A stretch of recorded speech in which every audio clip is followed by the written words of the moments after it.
What's going on, guys? It is Sunday, and it's time for another Toychanic live repair.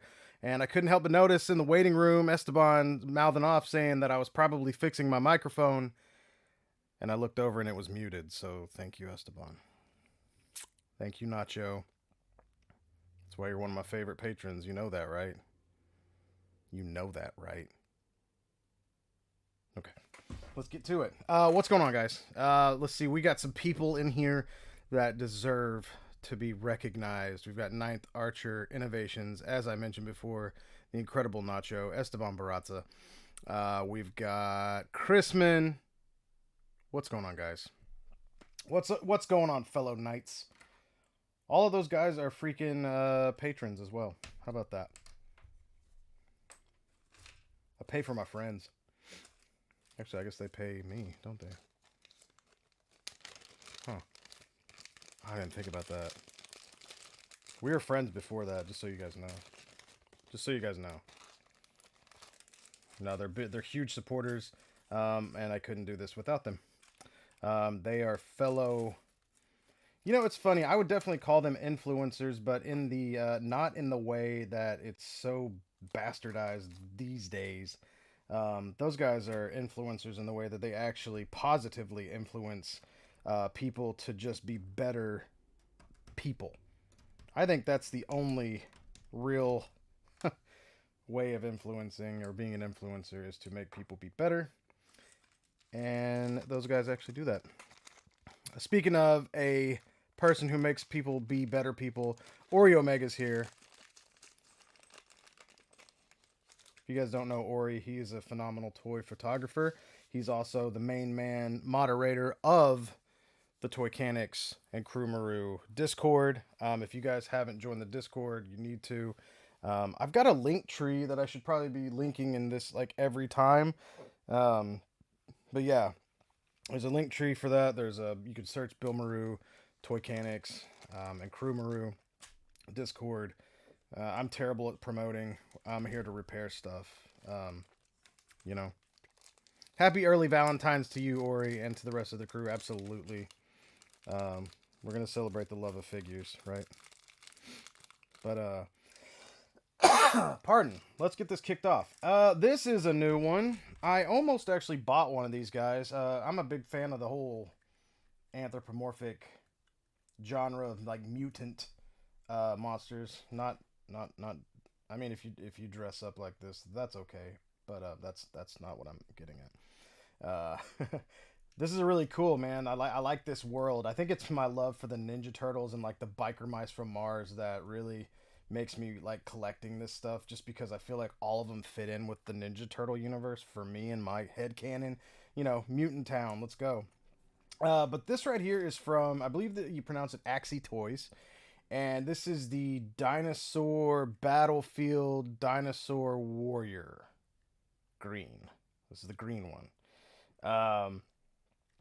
Hey, what's up, Samurai Chris? Thank you for showing up, my man.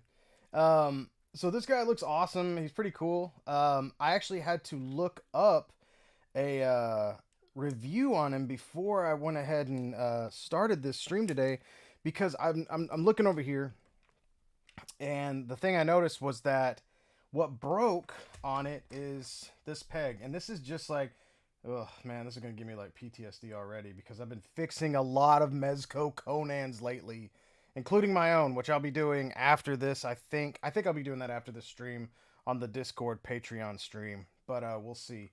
I've definitely got a lot to repair. It's gonna be a day. It's gonna be a good after stream. Yeah. Anyways, what broke here is like a giant. This is like this freaking huge pop rivet looking thing. Which God, I hate this with plastic. This is not a fun marriage. It always ends in divorce almost. But you can see this piece got twisted off here. It's mangled up. I'm pretty sure it's because the client. You could tell he had to get this out, and I get it, man. I've been here before, and I still get this every now and then. You kind of mangle up the plastic, and that is actually not a problem. It's not that badly destroyed here, but I can tell he had to pry this thing out, and he was just not comfortable anymore dealing with this. Now, with all that being said, I'm looking at this thing and I'm thinking, you got to heat this up. And thanks to Unparalleled Universe, Wade, his he did a review on this figure, and like I said, I checked it out beforehand. Coming into this guy's got like covered in armor, right? And it's all removable, so you could pop off the hands. I think. Well, I'm not gonna mess with that. Those hands are supposed to pop off, and then there's armor here. I think he has. I guess he's got alternate hands. I'm not sure. I know he doesn't have alternate feet, but he does have armor that goes down here. And in Wade's review, he was saying it was easy to get the arm stuff off, the arm armor, because you had to pop off the hand, right? Pop off the hand, slide it down. To get the waist armor off, you had to pop him in half. He's like, that was fairly simple. He said, but getting these feet off was next to impossible. Like, he had to heat him up, and he said he's like, I need to mod it so it's possible to pop these in and out. So I'm hoping my client shows up today. I told him when it would be, and he said he might show up. If you are in the chat, dude, let me know. I would really like to ask you that. If not, I can always do it afterwards. Today, what I'm really wanting to do is repair this. But while we're here, I would love to mod this to be better, and so this wouldn't break. Which would all we'd have to do, honestly, is probably sand down this peg or drill a bigger hole in here. And I'm thinking sanding down the peg would be much better if instead of making it flat on the bottom, you have to round this out basically, and it would make it easier to pop in and out of this. It technically would actually be this piece right here, and you can see it's a ball. Now that I'm looking at it, I didn't realize that. Okay, so this goes down on a ball, and man, this thing just like goes like, it like just goes straight in. Jeez, yeah, there's no way this thing was gonna pop out. That is a huge peg for this smaller hole. So, yeah, that's where we are right now. What's up, Haunter Dreams? Throwing out the, oh, that's the backstabbers. I get it. The backstabbers. I just call my guys Crew, Maru, and Knights. You know, I give them a term of authority and respect. Backstabbers, man. Wade, he's been gaslighting you guys. He's gaslight universe this whole time. When's the hey, you know what's funny too? You know, like, when's the last time I was on Wade's streams? He doesn't like me anymore. It's all right. I get it. I understand why. When you've got the respect of your crowd, you know, when somebody else has the respect of their crowd and then somebody else doesn't, it can hurt. Obviously kidding. No, big congrats to Wade. Actually, I've been noticing that he's got he's had like a freaking plush of Odious made and all sorts of stuff. I need like that's what I need. I need like a little, I guess I've got my mask. I don't even have a name for it. It's just the Toychanics mask. Where's my plush? You know what I mean?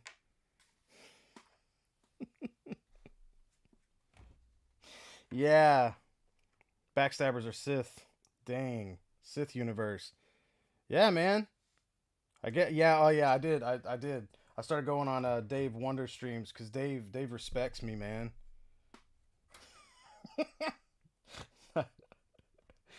No, that's what I need to do. Start talking trash about Wade. No, actually, me and Wade are friends. I think he answers my messages, so that's always good.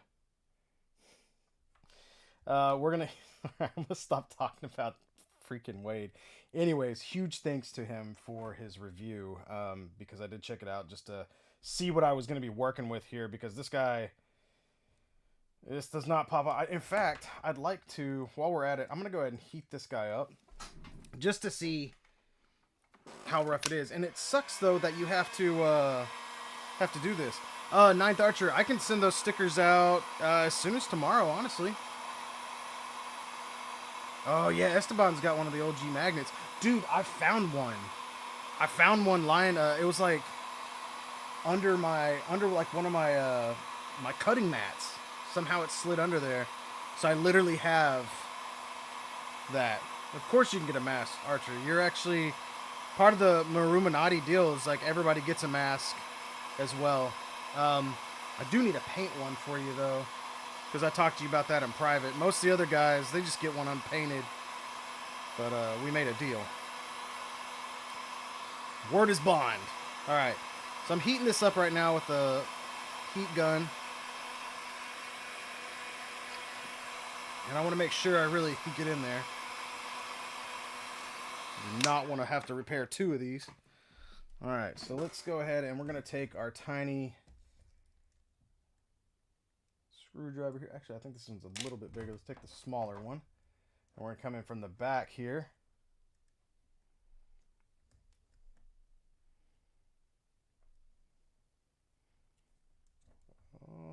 I just want to make sure that this isn't... Let's see what we got.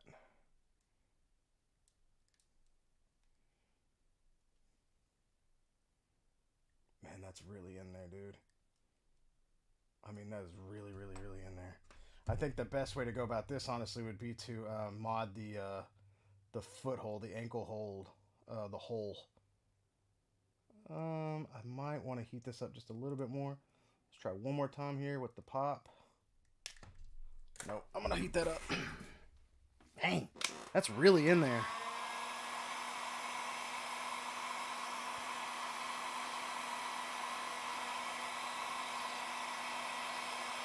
And it looks stupid, like almost looks like a waste of time to like heat the bottom of the foot like this, but it actually does help.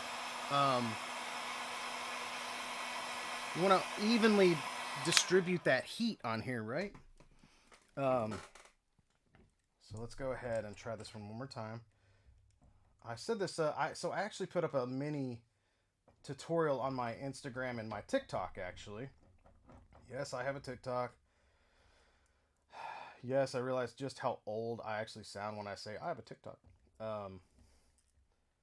But it's pretty good. I've been learning kind of a way around doing some tutorials there, even with their restrictions that are there. TikTok's actually a little easier than Instagram. Man, this thing is really, really, really in there. I just want to make sure that this guy's able to like pop this thing out. God damn. Dude, I'm pretty sure I just burned my thumb pretty bad. I reached down and grabbed like my heat gun, and I grabbed the tip of the heat gun. That's gonna be fun. Like I lifted the gun with the heat searing through my thumb. We'll see how that turns out. Let's get this fixed before I get a blister. All right, let's see where we're at. See where we're at now. All right, looking pretty normal. We'll see what that's like whenever we're at the end, you know. Nico, what's up, dude? Hey, man. So one of my best buddies is Anthony Martosio, and I'm sure you're familiar with him. And he's a wonderful human being, as I'm sure you know. And I saw the head that you painted for him. I think it was 2 of them. Beautiful work, my man. Beautiful work. I don't know if you sculpted those as well, but your paint jobs are amazing. If you sculpted those, I need to talk to you. Because those are incredible. So this is interesting. Something I noticed here while we're doing this. It's like when you heat it up, even these get little, look at that, a little heated, a little soft. And so we've got this piece here that's just hanging off. This is exactly what's breaking on the Conan figures right now. Big problem. Anyways, I'm kind of triggered by those. God dang. Oh, it's going to bubble up. I know that's going to bubble up. Yeah. So let's get back to this. So I wanted to remove this just so we could kind of see what we're dealing with. Make sure these feet are right. Okay, let's get this off to the side.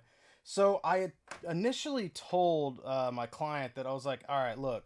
Oh, Steve-O, you're very welcome, man. Sorry, he says, thanks for doing these live toy repairs. I was able to fix a NECA movie turtle ankle joint just by watching your videos. Right on, man. That's awesome. That is super. God, I love that, dude. That's my favorite. That's my favorite. That's my favorite. Well, feel free to share and show everybody about that, and and tell people about me. And it's not really about me, but if you see somebody who's in need of a repair, you can always tag me to I can always talk to them, or if you want, link my stuff to them. I'm not opposed to that. I'm such a terrible self promoter most of the time that I just don't really do it. And man, I really do apologize to you guys on the Instagram front. I've been so bad about like posting there lately because I just do the work and I just move on. I haven't been like thinking about like the posts or something like that. It's so much work, man. Whenever like when it comes down to it, dude, and all of you guys can relate to this, I think, especially if you ever tried streaming or just life in general, man. So I don't even have kids. I couldn't imagine if I had kids. I don't think I'd be able to do this at all. Um, but so I have a full-time job. I'm the media director at a healthcare company, fairly large healthcare company. I have three people in my department that work with me, and I guess you could say I'm the boss, and I hate saying that. My wife actually works with me in the department, and she loves doing that because I'm not a fan of that. I like to be everybody be equal. But anyways, there's a lot of responsibility with that, and with that comes a lot of like just work throughout the whole day, and then after I get home, it's either relax, take care of the house. Many of you guys know that unfortunately, a little over a year ago, my mother passed away, and I had to deal with a bunch of stuff. I'm still dealing with a bunch of stuff. I inherited some property, which sounds wonderful, but with that and no will comes a lot of headache and a lot of problem.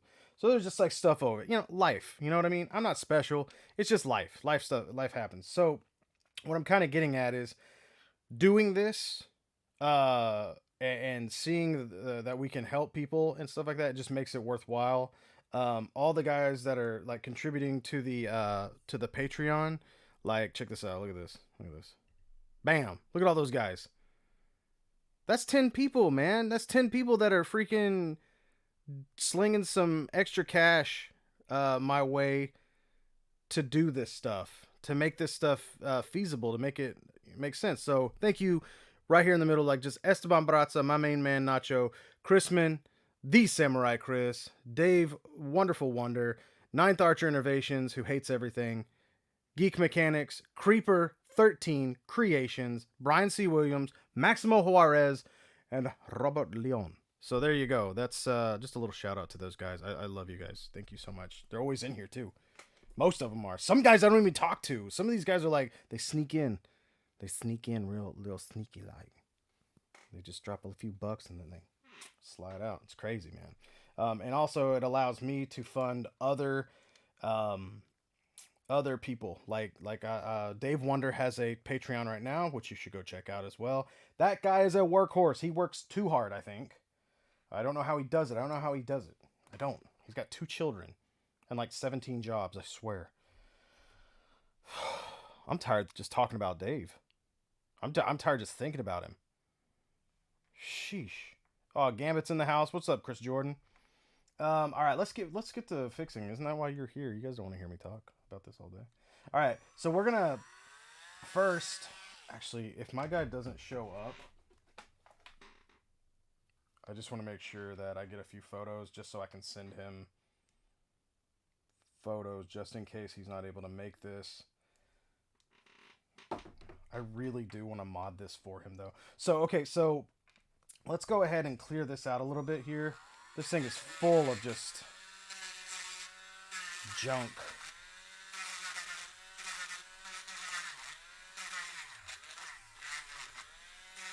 And you don't have to be super gentle with this, man.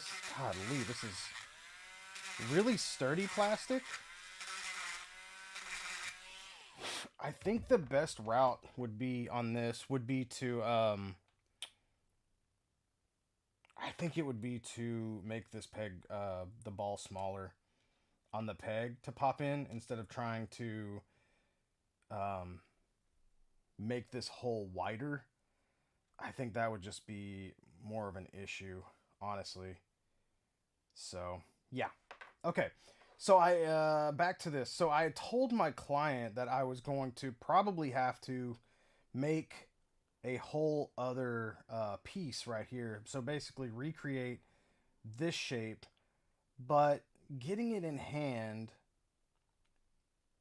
I might luck out and I might be able to reattach this. And we're going to try that. So what we're going to have to do here though, since this was kind of twisted off of here, it's not going to fit properly back the way we would want it to. Cause yeah, this really took a lot of pressure too to break. Cause these are pretty thick pieces. The plastic feels pretty dang good. Hey, David. Oh, great. David Kruger is here. David, first off, thank you for trusting me with your figure. Second off, I need to ask you a question, and feel free to say no. This is your figure. What you say goes. But after watching a review on this figure, I'm assuming the reason this foot broke was because when you were trying to remove the armor. I'm guessing you might have told me this in the email. I'm not sure, or the message that we did. We did it through Facebook. I'm guessing when you tried to get this out, it broke. And in Unparalleled Universe's review of it, he said it's really freaking hard, and it was. So I tried it for myself. I got this one off of here, the other one, and my question to you is: would you mind if I were to mod this to where that's easier to pop on and off? That's it. It's not going to be loose. It's not going to be anything like that. It's going to make it easier for you to pop this on and off and reattach or detach that armor. And I just want to get your okay before I do that. So if you're good with that, say it in the chat and we will get on it. But if you're not okay with that, if you want it to be just the way it is, then we can do that as well. With repairing this, go for it. Okay, great. Wonderful. I figure, seems like an obvious answer, but you never know. Somebody might not want it tampered with. So with that being said, I think I'm going to go ahead, instead of building a new one of these, I'm going to try and just shave it down. We're going to reattach this because honestly, there's quite a bit of real estate. This is like Play Arts Kai level of real estate. A lot of these, and like Storm collectibles and stuff like that, they have these giant joints that you can actually do this on. So we're gonna do it, and I'll show you what we're gonna do. So instead, like I said, instead of making a full-on new piece, because the only problem I would have with that is I'm trying to find this color green, and I mean, dude, it's gonna show up. It's right here. Look at that. Even honestly, they could have went with a darker green, I think, but doesn't matter. Okay, so what we're gonna do is, hey, Jesse's here. Wow, perfect timing. Look what we're working on. This will speak to you. Hi, Jesse. Okay, sorry about that. I had to do it. So what we're gonna do first, since like I said, this has been twisted basically, and that's how it broke. We're gonna make this smooth. We're gonna smooth this out. All right. So let's smooth this out. Oh yeah, this is good plastic, man. Yeah, that took a lot to break that off. So yeah, that's poor engineering on their part. I can't even blame you can't even like blame the client. It's like, even if you're like, well, if you felt tension, you should have stopped. It's like the whole point is that the armor's removable. It should be easy. So, you know. Oh man, Mitch Falcon says, "Howdy, y'all. Oh, it's not in here. I've got a cowboy hat. I got a Stetson somewhere." Dude, yeah, David, I saw your glue fix. I won't lie, the glue was like, it was holding, but I could break it like that. That's the glue for you. And I'll show you exactly how to use the glue with a screw and for it to work. Use the glue combined with the screw, told to you by Maru. Okay, let's go ahead and shave this down here as well, since we've already shaved our piece off over there.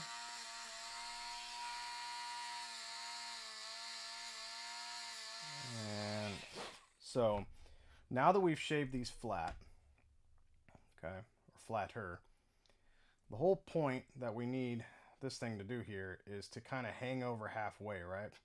We want to make sure that this is going to fit flush as well. So it looks like it broke off on this side, so we're actually going to attach it on the opposite side. We're going to kind of make our own piece here, and I think this needs to be either we need to flatten this out here. We got to make sure that this is going to fit nice and smooth. Sometimes I'll even put like a little kind of a curve, slightly curved, because it's going to go onto a circle. So you kind of want to do the opposite shape on that. So let's see if this will, how this will fit in here. Make sure we got the right side. That's looking pretty good. I think I'm going to shave just a slight notch in here. That way it's got something to kind of grip onto.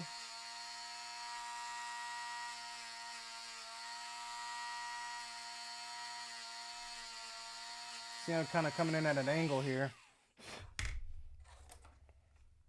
Let's get rid of any of this excess. Luckily though, David, you didn't lock the joint with your glue. You were very careful with the glue technique. In fact, I'm confident you could apply it the way it should have been applied. If you were to even do the screw trick here, I would think that you would be a champion at this method. All right, so once again, let's kind of trying to make sure that this is going to go in right where we want it to. It's not a job you want to rush, honestly. Man, this plastic is really good. To come in and shave a little more off.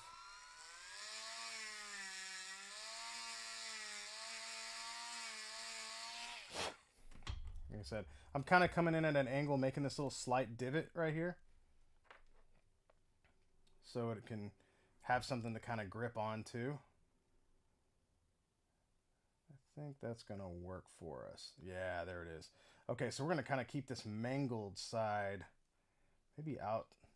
I don't know, we'll put the smooth side on the outside. I think that'll work better because we have this piece that broke off. Keep in mind, when this thing broke off, it kind of like broke off at an angle, right? So when it broke off, and then it's like full here, right? Here's our peg is full, and then it kind of broke off this little chipped edge, okay? So there's this piece that would have fit perfectly, but it twisted off. So usually it would fit in like, I don't know, if you were to cut a rectangle in half but diagonally, that's kind of what happened here. So what we want is for that longer piece, or the short, excuse me, you want the longer piece to connect to the disc, the shorter side where that little angle's at to be over the other half of the circle, so it doesn't connect or touch or rub, if that makes sense. So basically you've got a piece that's coming down like this, right? And you've got a hinge here and basically here. This piece connects. You want this piece to kind of overlap right here, but not touch this other half, because otherwise it's going to jam up. You want this piece to be free, so keep that kind of above it, and that's how those are actually built. Super weird, but I don't like these at all, especially whenever you combine them with these metal pieces. They just don't work right. They break all the time.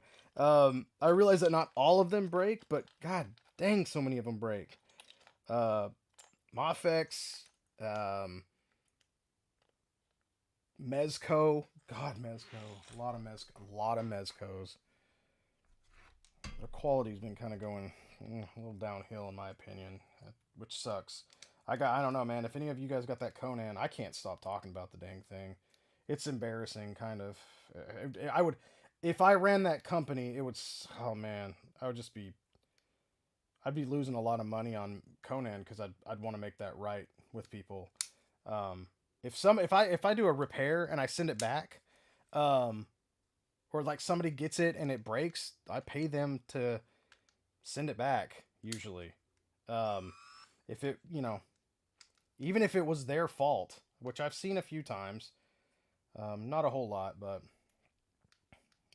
even I'm gonna make mistakes, guys. Not a robot.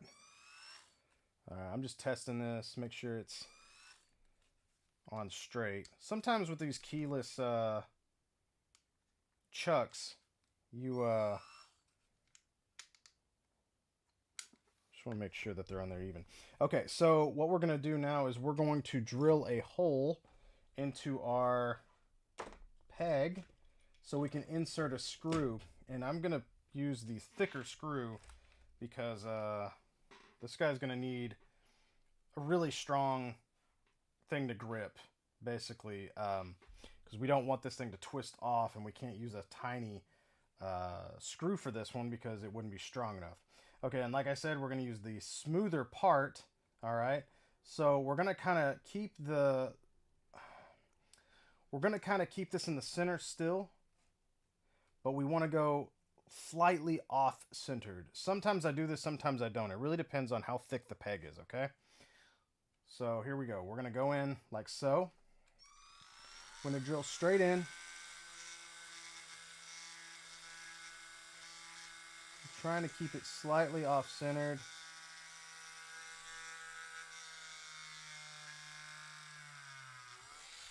Slowly do this because I'm not sure how the plastic is going to react. I think I actually might just keep it in the center instead.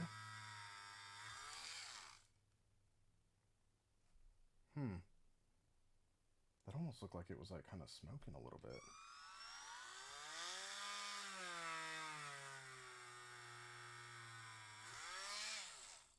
What kind of plastic is this?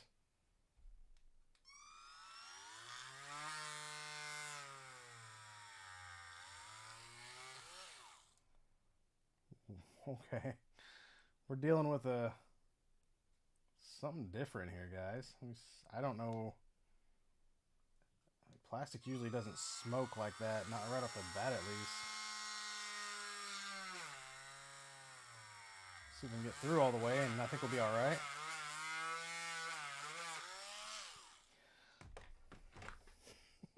Okay, let's see what's going on here. So we've got one hole here drilled.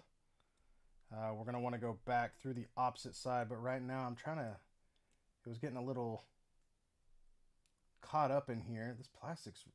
It's a good plastic, but it was like super weird. It like kind of started smoking, which is usually not a common occurrence with drilling in plastic, at least for, you know, what I'm doing. All right, so we're going to go back through this hole here that we just drilled, opposite side.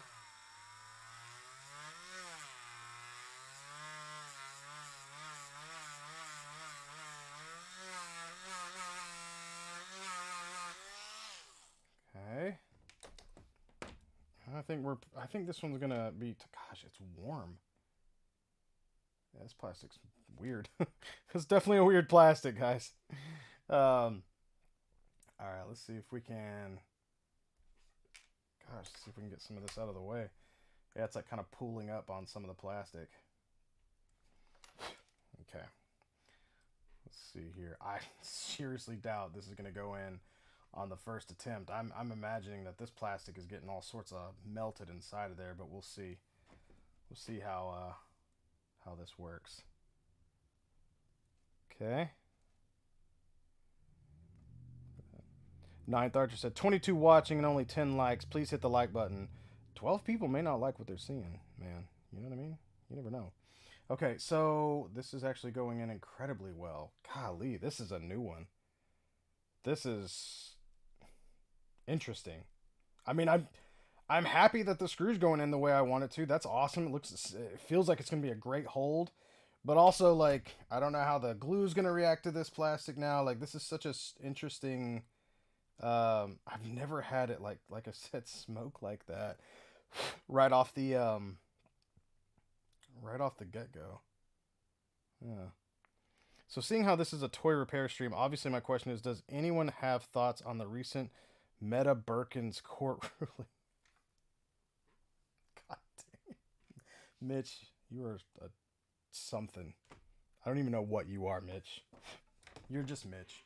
Okay, so since we've got this hole drilled and the screw seems to be doing exactly what we want, which is going in, not breaking off, what we're going to do is we're going to drill a piece right in the center of this that we were this disc. Okay, now you definitely want to keep this one in the center. Definitely keep this in the center.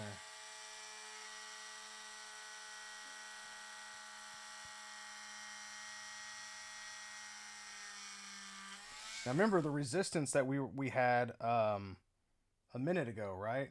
On this piece. So we want to make sure that we're not getting that same. I don't want to melt any of this away.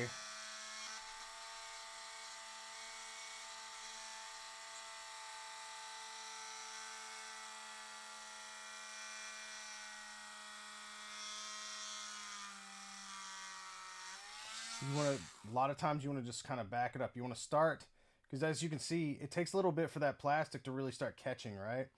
For that drill bit to start catching in there. So we want to kind of back it up a little bit.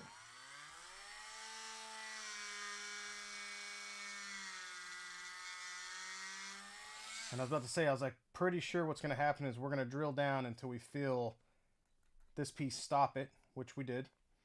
Okay, so now you can see here, there's a little, let's see if you can see that. Yeah, you see that little piece. It's like not just junk or whatever. Like it is, but it isn't. It's not like the piece that'll usually like just kind of come off and you could flake it out of there. What this is doing is it's pulling up hot plastic, and it's like basically it's melting it, and then it's re-solidifying right there on it. So we want to make sure that we're going to sand this down, and which means we're going to have to go ahead and probably re-drill the hole slightly.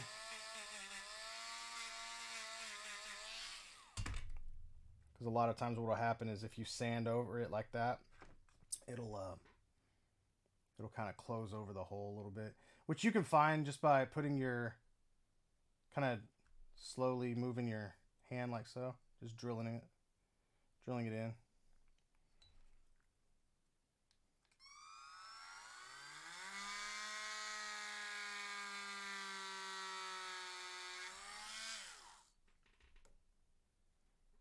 Okay. All right. Let's test the screw first. So we're going to take this, we're going to put it to the side here. See if we're happy with where it's at. I think actually I want to go more in the center. It looks like I kind of went out to the edge a little bit, which won't matter. You won't ever see this. But I'm going to go back in, and instead I'm going to go to the center. This is kind of the beauty of when you get to work with something like this. So check this out. This is kind of cool. This is a fun little test here. So let's say you went a little off to the center, right? Or off center. Which I'm surprised it did that. It looked like I was in the center pretty well, but we want to get a little closer because what happens is this starts like trying to press on the outside. So check this out. You have more than one shot a lot of times at these, but so what you can do is you take it and grip just the circle part here, and you grab it and you're going to twist it all the way around to the opposite side. Okay? If we can. Oh my gosh. I'm trying to get a grip on this thing. Where are my bigger... I need my bigger pliers, I think. You got a better grip. Let's see if these guys will work. You might be able to grab it actually from the side like this. Well, maybe not. So what you want to do is take the spot that you drilled that you're not happy with, and you want to basically get it to the other side, which is apparently easier said than done. Dang, if I had my bigger pliers. Oh, they're right in front of me. I was actually organized for once. Grip them like so. Make sure you've got only that part gripped. Otherwise it won't bend correctly.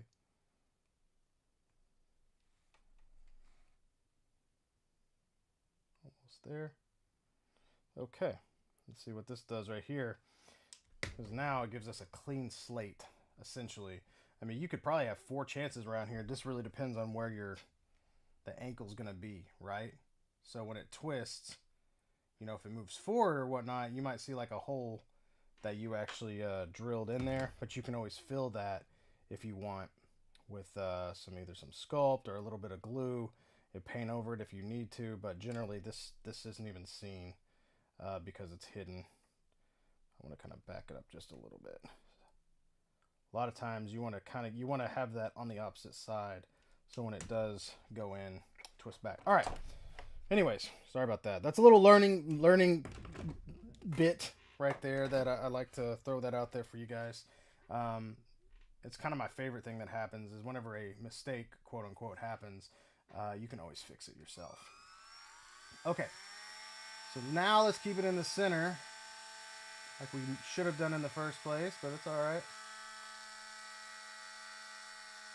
We're doing the exact same thing, only on a different side. All right. That's where I wanted it. All right. So right there. That's where we wanted it. So now we're going to have to sand this down a little bit. Just like we did earlier. And a lot of times this actually works out for the benefit, and I prefer this, especially if there was like a air bubble in the peg, and it somehow seeped down into the disc itself. That can cause a big problem. So.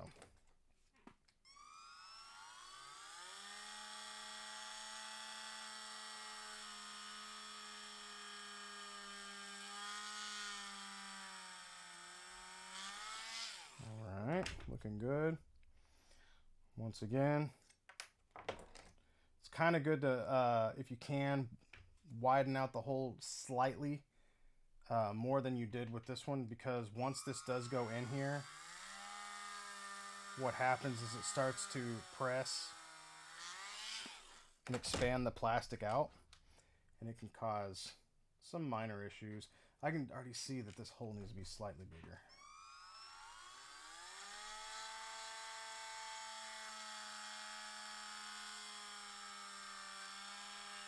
Keep drilling. So there's also another trick here that I like to do when it comes to fixing these joints like this. And it sounds crazy, but because as much as I always need as much threading as I can get, right? But you want to cut off the tip here, so you don't have that sharp piece. That sharp piece isn't going to give you as much grip. While it does, it's good to keep it in the beginning to kind of utilize it as a guide. So now we have an impression, right? We can put this in here, utilizing that. But what we're going to want in the long run is we're going to want this to go in as far as we can get it in there, which there is a lot of real estate, so maybe this actually might not be as good of a learning moment as I'm thinking. So what I'm getting at really is that you cut this off and you're not risking putting this sharp piece into the metal itself to where it could possibly cause any friction or whatnot. What's good is if you cut this flat and it goes in, it hits flat, so it goes nice and smooth. You know what I mean? So that's what works. Oh, Blonsky. I don't know that name. Welcome. How did you start as a toy mechanic? Well, I started out, gosh, man, this is about, I'm trying to think, maybe 16, 17 years ago, maybe more. I'd have to look on the what's it called? Figure Realm. I started collecting back, I can't remember what year it was. But anyways, Figure Realm, and I saw how people were customizing figures, right? And I thought that was just the coolest thing. I was like, oh man, we can make our own figures. And this is right whenever like Marvel Legends, like from Toy Biz were a thing, and all these all this articulation. It was new to me. All this stuff was new to me. So I was like, oh, this is really fun. So I started modding and making customs, and I really liked it. I enjoyed it, and then I enjoyed having just like first off characters that I knew would never be made, and then practicing just and seeing how they were built. It was super fun, man. It was like just seeing how things were built, basically. And so I started doing custom commissions, and which I won't lie, I to this day I hate, like completely despise that because it's just not, it's not for me. I don't know, man. I think I'm too picky or too either too much of a perfectionist or whatnot, and plus, like all day long, like I deal with criticism and changes and whatnot, which that's where my career is at. When it comes to my art, I really just want to kind of do it the way I want to do it because that's what's fun, right? Not to say that I won't take tips from people and do it and whatnot, which I love doing that, but I don't know, it's your way of expressing yourself, and if somebody wants to change your expression, which is like, hey, the nose isn't right, or hey, the color's off, or oh, you need to redo this. I'm like, nah, it just wasn't for me, and I'd rather just do that for myself.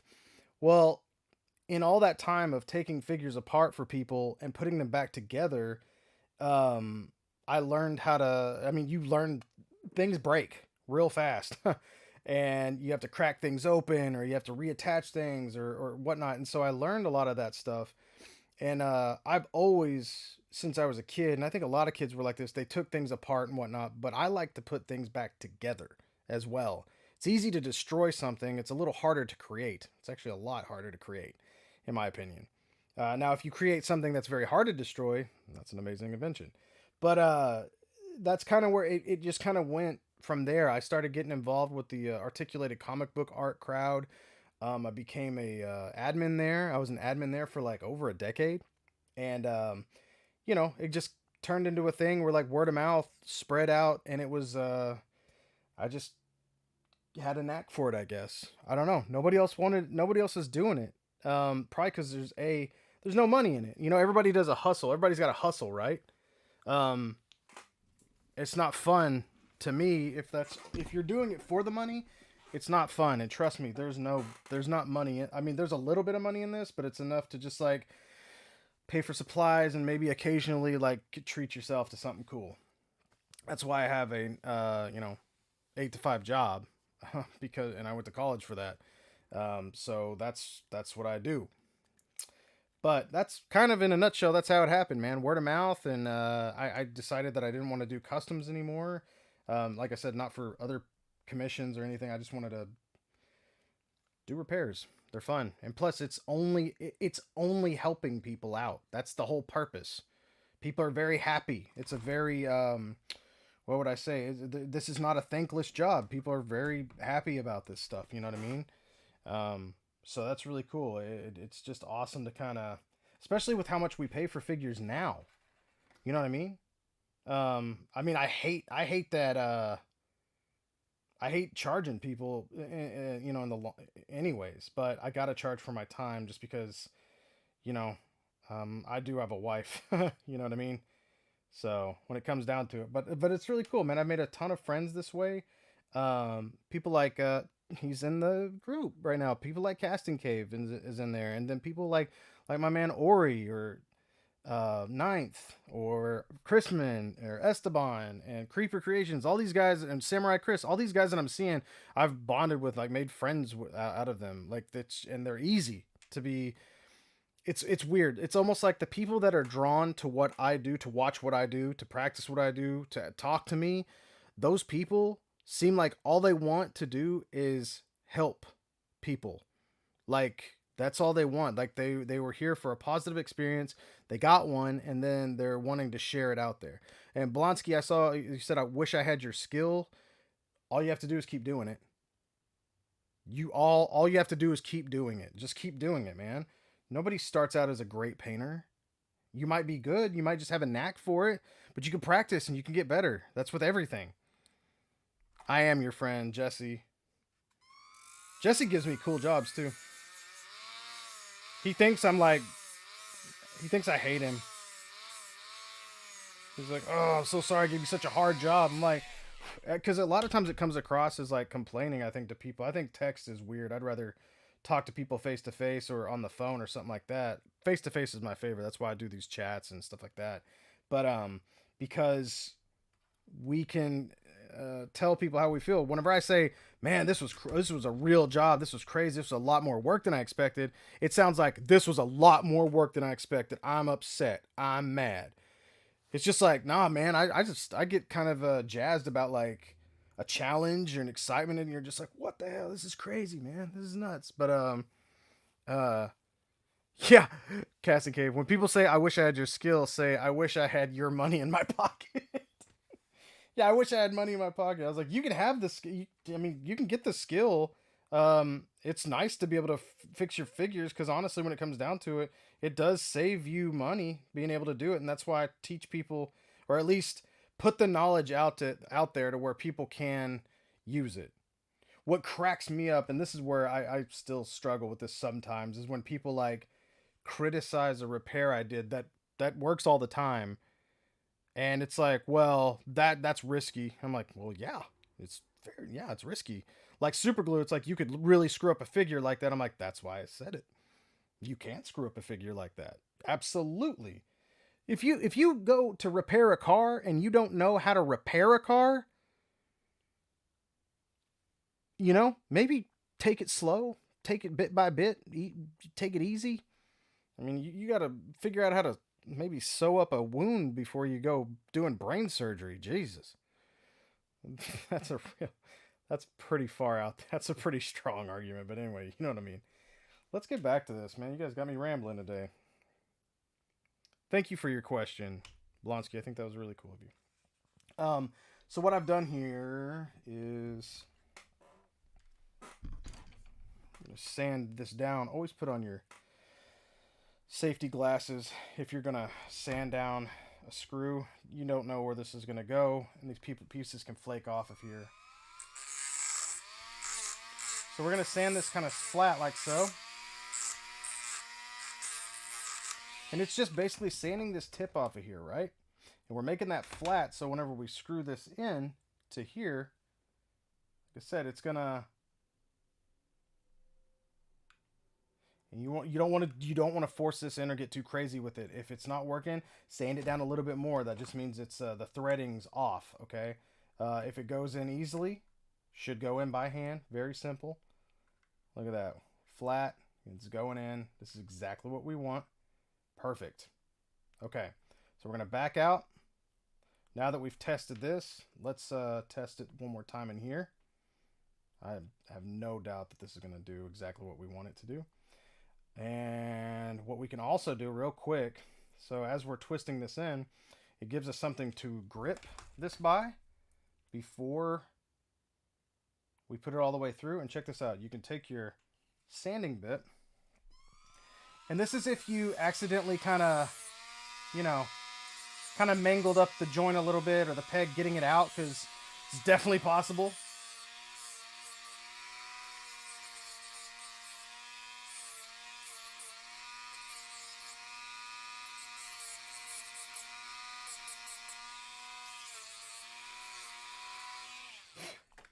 All right.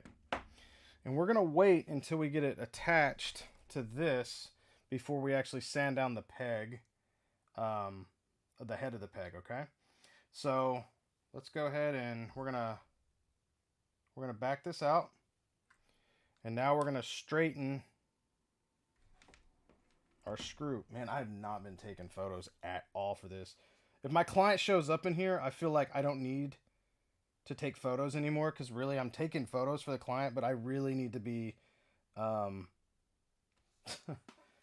I don't know. It's nice to have these photos on hand when somebody else has an issue, so I can just show them, this is how you fix this. Because a lot of times, a lot of these repairs and these methods, they're not just for one figure. You know what I mean? They can work on a lot of figures. Just like somebody, who was it? Nico. Nico was in here saying, he said he was able to fix one of his movie Ninja Turtles ankles by watching a video. I haven't done a video over fixing a Ninja Turtle ankle. So that's awesome, man. A lot of the engineering we see is, reused by other companies, and whether it's good or bad, like a pop rivet. That's bad. Um, at least I can show you how to fix it. Yeah, it's fun, and it's fun too, man. I like meeting the people in the community, dude. Like these 3D printers, and then these sculptors, these artists, these casters, painters. Some have a mix of all these trades, and it's just super cool meeting all these people. Des Rev Fan, I saw your videos on the gram for Helsing Splinter. Did you fix that one? Did I have a video for that? Oh man, I did. Yeah, I did fix him. I had to fix his. Was it his elbow? What was that? Or was it his ankle? No, his elbow. He had paint issues all over the other side. It was ridiculous. Well, David, I appreciate you, man. Thank you for showing up today as well. This is gonna run a little longer today. I'm just trying to. I mean, I know Super Bowl's today as well. Well, we got like 2.5 hours before that starts. Is it 5:30? I think it's 5:30 Central. But figured this gives you guys something to do as well before the game. You can watch me fix some stuff if you're even watching today. Go Chiefs. Just saying. So we're gonna go ahead and see if this will go all the way through. I know it seems redundant, but and it is. Well, it's needed. So I can just feel how this has got the perfect tension right now. And that's making me very happy. Very, very happy. Okay, I'm going to go ahead and back this out a little bit. And what we're going to do is we're going to... So this is what I like to do nowadays. Used to like... It depends really, but most of the times if I'm fixing a peg, like so, I will put it maybe a quarter or a third of the way already in with the... basically the threading exposed like this, and then I'll take my my JB Super Weld here, and I'll put it right here on the threading, right? And I go up a little bit on the non-threaded part, and so what that does is it keeps the tip of the screw clean and away from adhesive. So when we do go to insert this into the disc, we have a clean screw with no adhesive gumming up the threading and causing any issues for us to actually insert that into the hole that we drilled into the disc. Okay, so here we go. We're going to go all the way, and what this is doing now too is it's like just all that glue is actually pushing up here to the top. And so what it's doing is lacing this screw as we go further in, right? We didn't have to go all the way up the screw with like, a bunch of glue. Okay, I think that's pretty good. You can always test real quick how far is this going to go in, right? It's about right there. That's looking really good. Really good. I really like that. That makes me happy. Okay. I might actually back up just slightly while we still have time, because I think we might... There we go. That's going to be good right there. Okay. And like I said, this pushes all that glue up, right? What we want to do is grab a piece of our... We always have paper towel strips just laying around. Go ahead and wipe that off. All right. Yeah, go teams.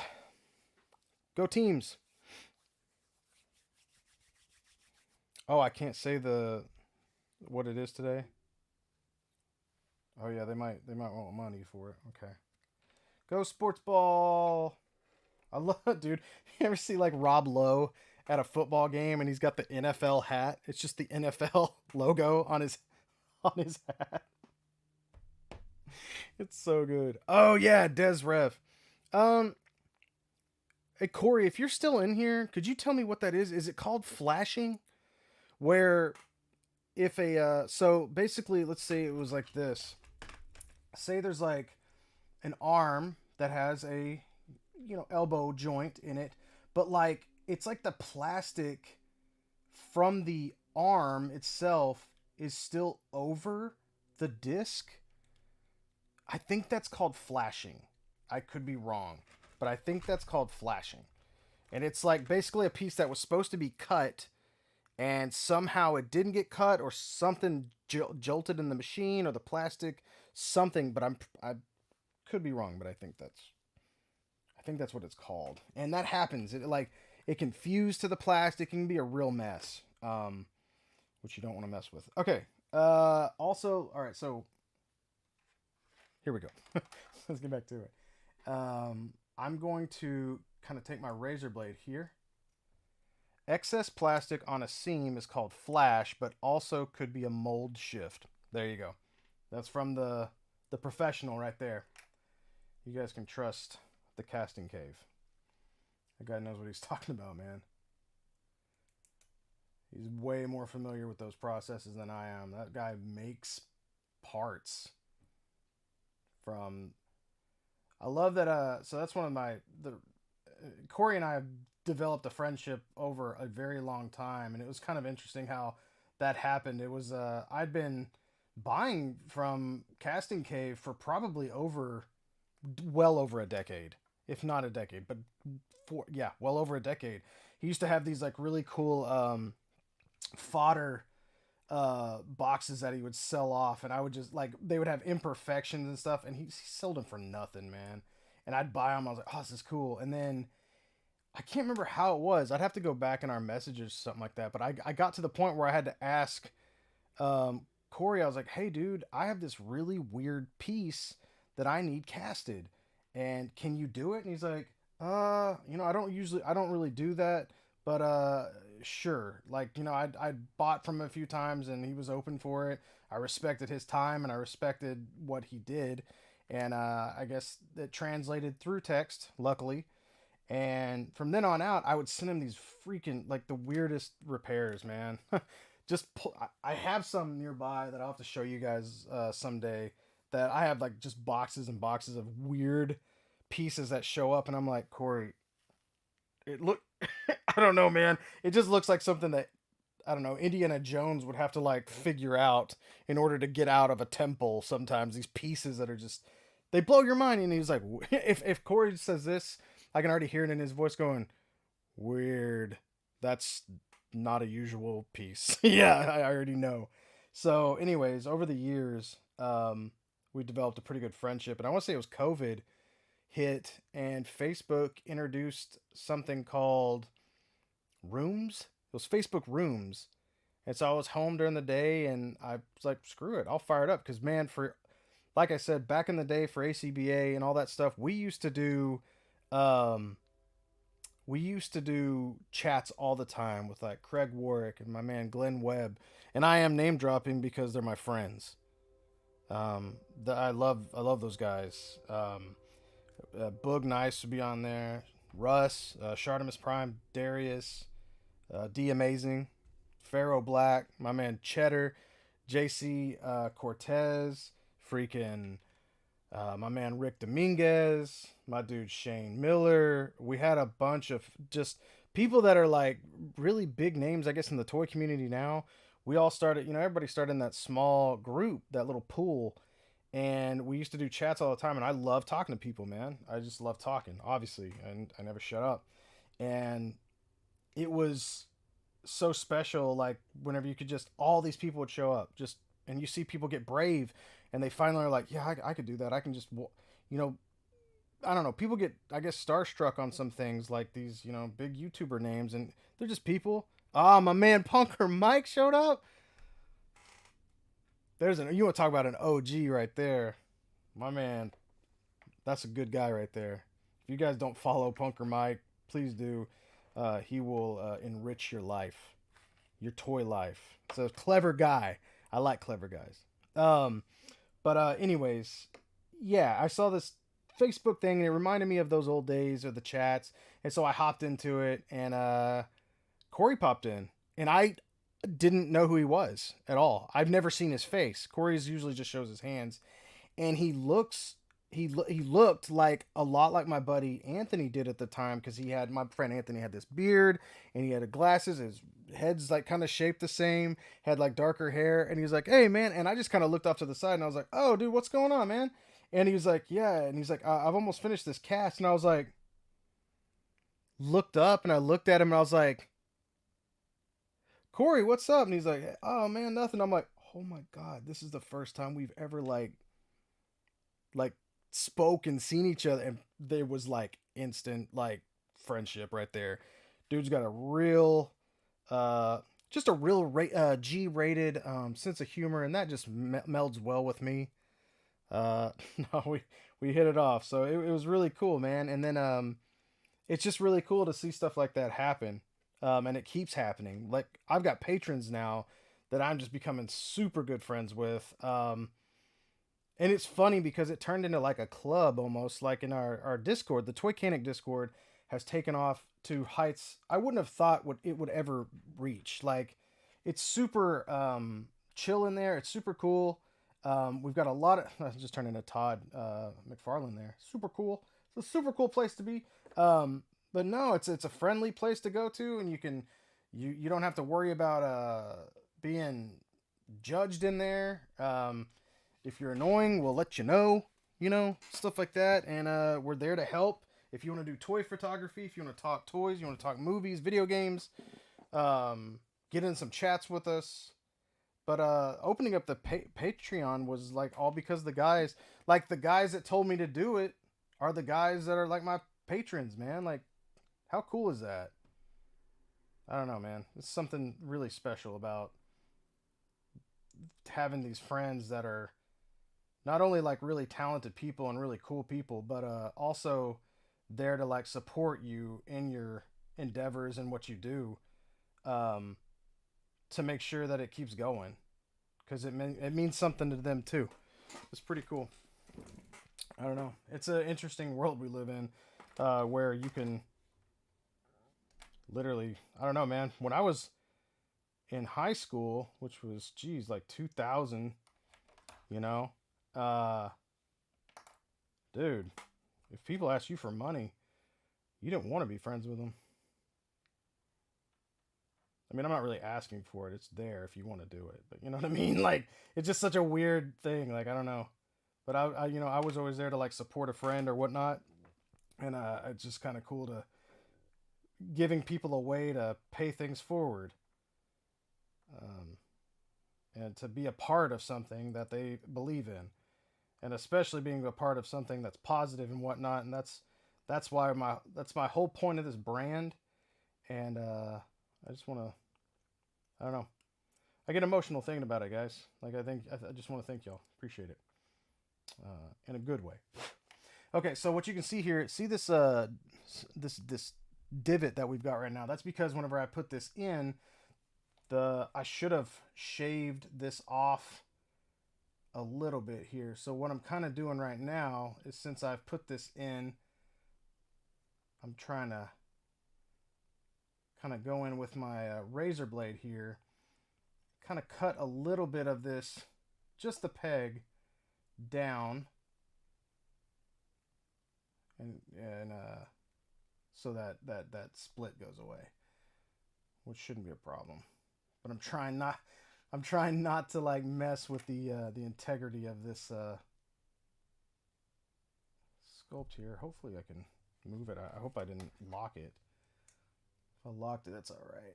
We can cut it with the. If you ever lock a joint with super glue, this is the only like a peg or like a disc like this. The only thing I've ever found is that you can actually go in with a razor blade and just slice off where it was. It's the safest way to do it, assuming you don't cut your fingers open. So be very careful when handling a razor blade.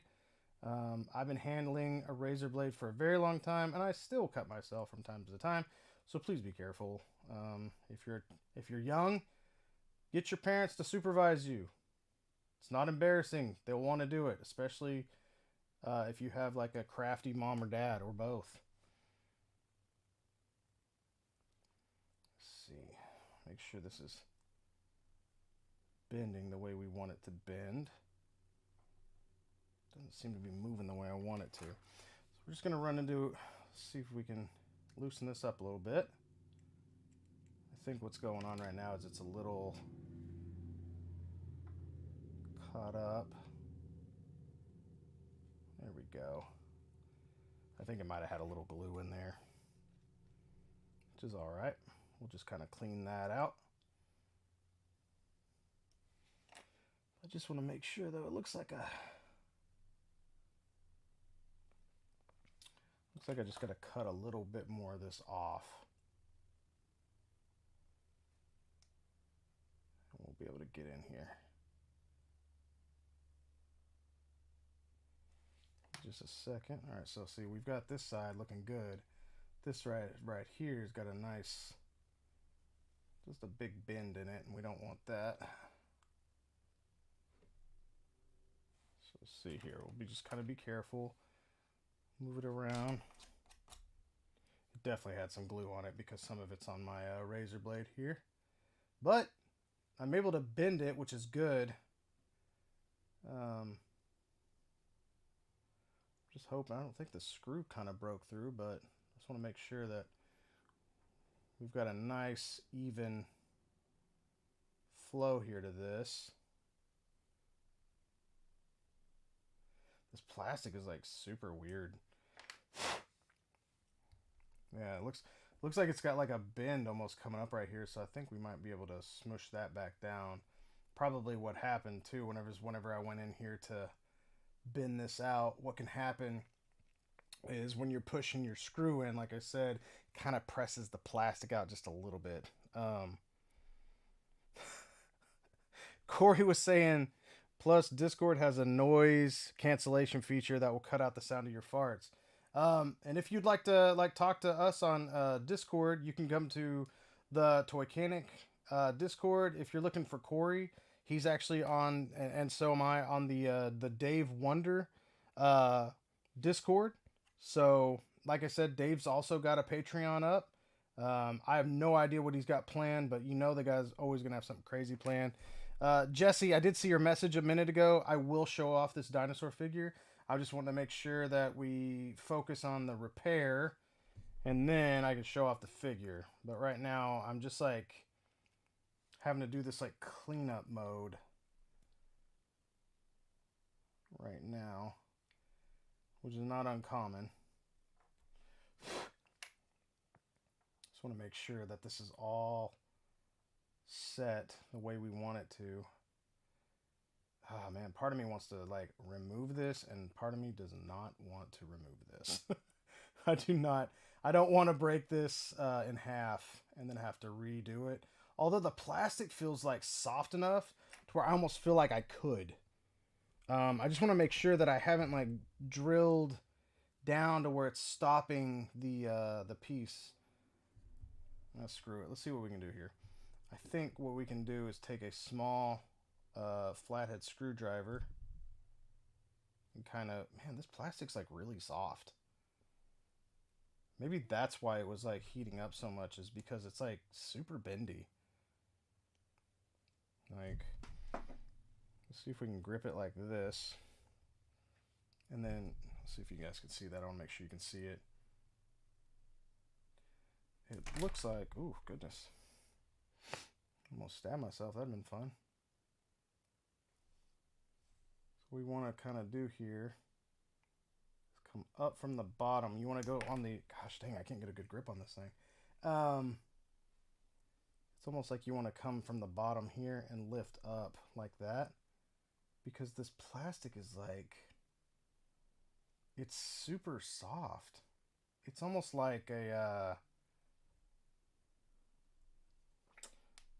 I don't know what to call it. It's like not as soft. Yeah, I gotta crack this thing open. I want to make sure this thing's gonna fit right. Well, and here's another thing that you run into. Let me see. Let me heat it up.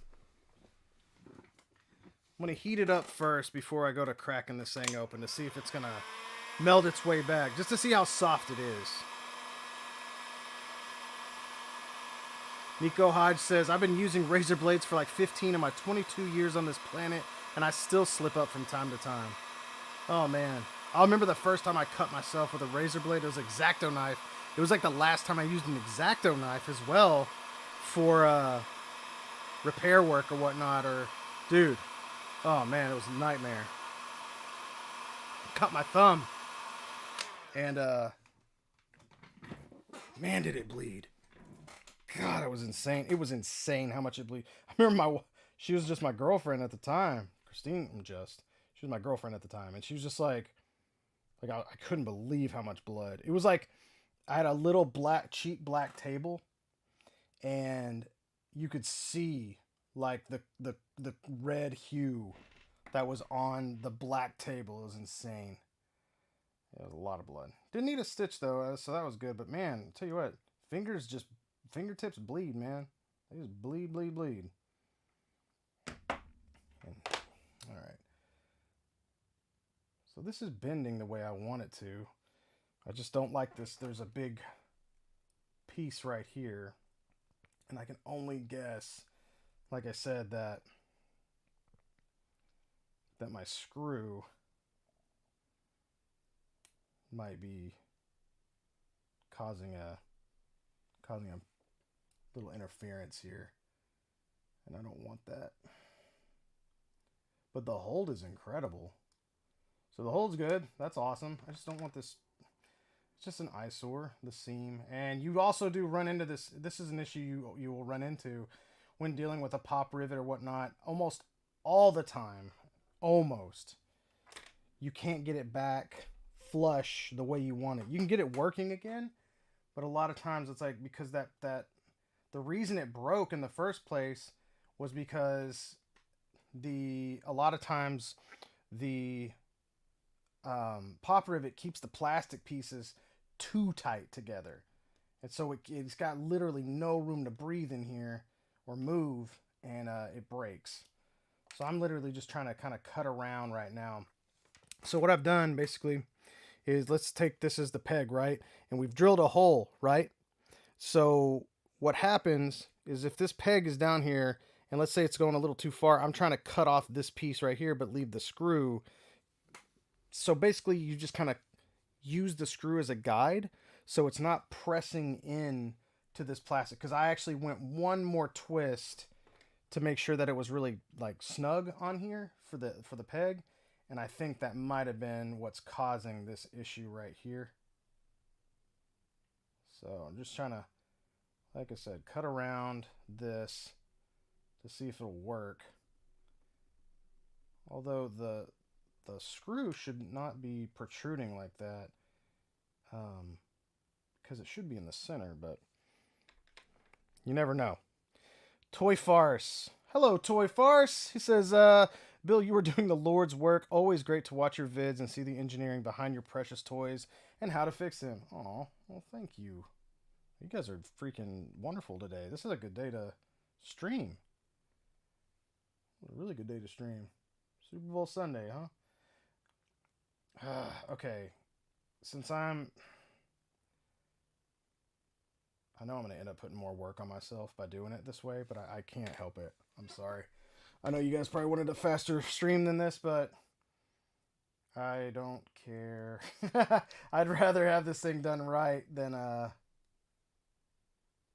don't know. It's not like I don't make any money off of these streams anyway, so you guys are I'm just here to entertain you guys.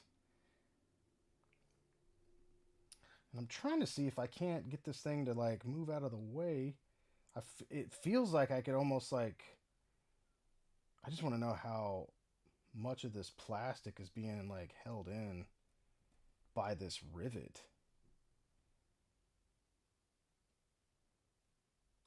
Let's see if I heat this up.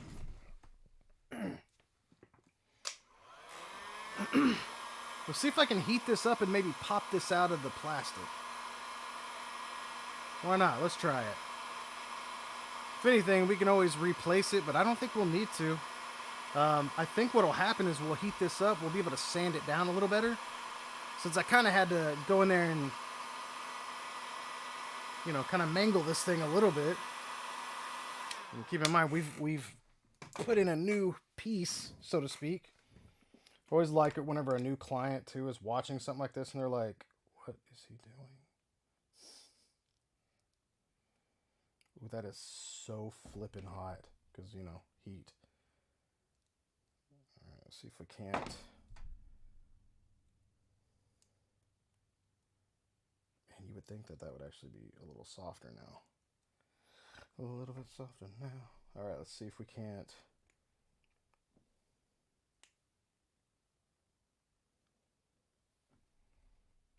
Trying to go in from all sides.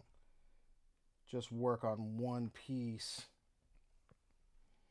And so what I've done is I've heated it up, and I'm trying to pry it away. Oh, I thought I had it. Dang, I thought that was it. Just literally got away from me. All right, let's try this again. I'm trying to make sure, though, also that I don't, like, break the other peg on accident. Come on.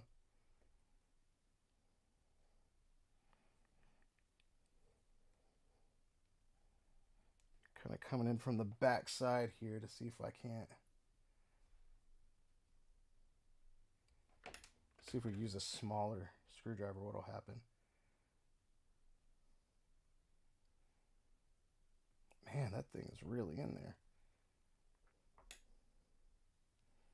Oh, I can see the screw. Oh, man. Yeah, I think I went off on the wrong side on this. Dang. Well, I think we'll have to just remove this piece and see what we can do here. I'll tell you what, though, this rivet is really in here.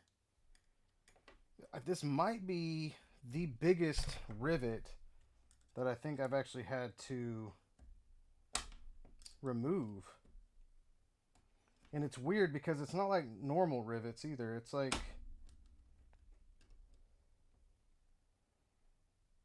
God dang.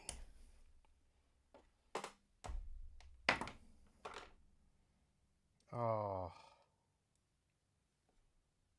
Broke my hold. I know that.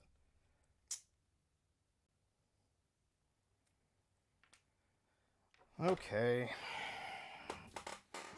That's upsetting. I could have left it alone. I could have left this thing alone, but I didn't want to. I wasn't happy with the way this was holding on here. So, as mangled as this looks, this is kind of crazy, but it's still fixable. So what had happened, it looks like whenever I drilled in, what happened was I somehow got up under the rivet, which makes sense. Also, you can see a little bit of the glue that was on here as well. So we can kind of, now that we've got this open, we can kind of shave all the glue out. And not to mention, kind of make it smoother for us to work with.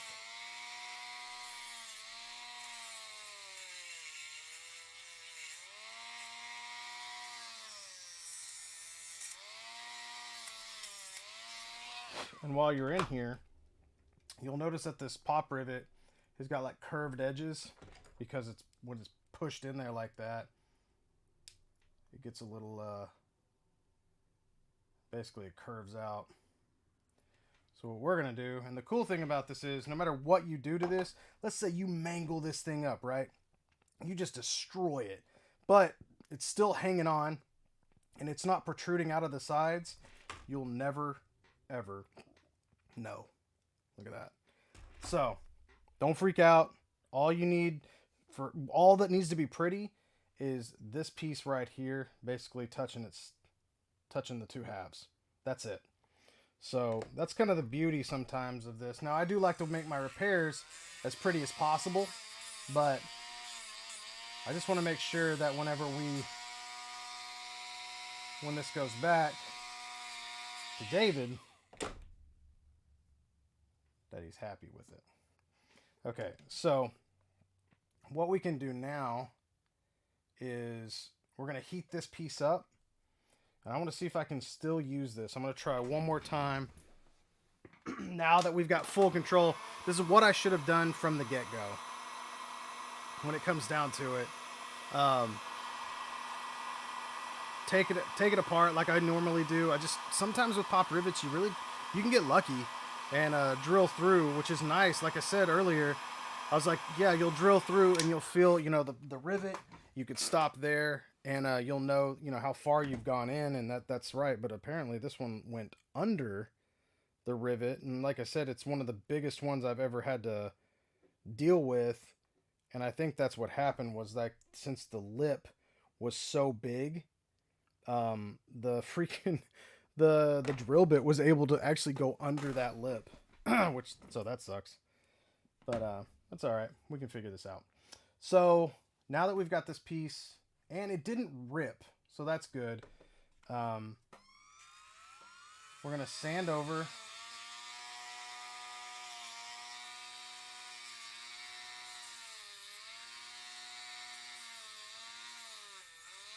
And get rid of any excess glue.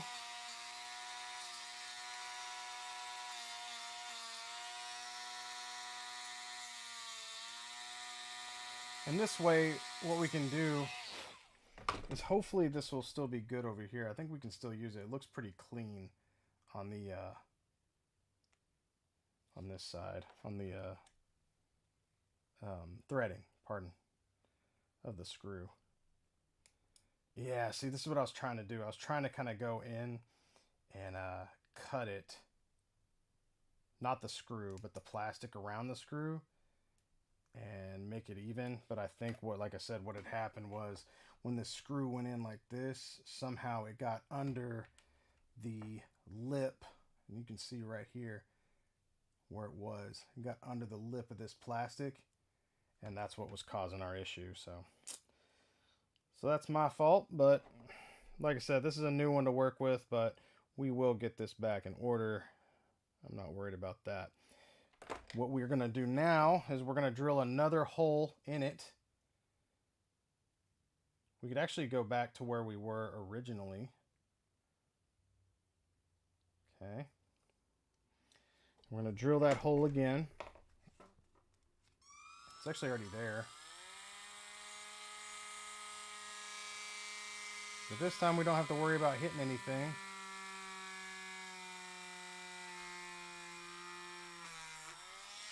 Alright, so we've actually gone all the way through here. And now let's test and see if this goes in the way we want it to.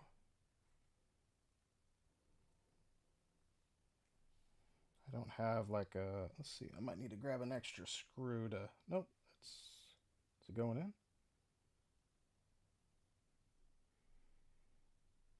Oh wow, look at that, nice. Didn't even have to make an impression on it.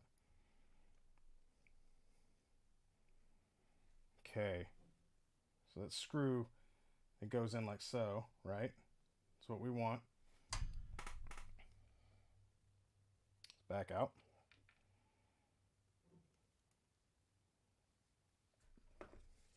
Drill in just a little more here.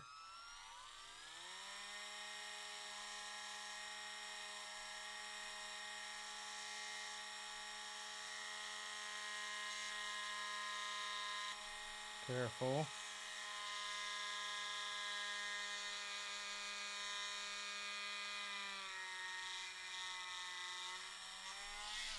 It's kind of crazy too, because this thing kind of takes on a mind of its own whenever you're drilling through here.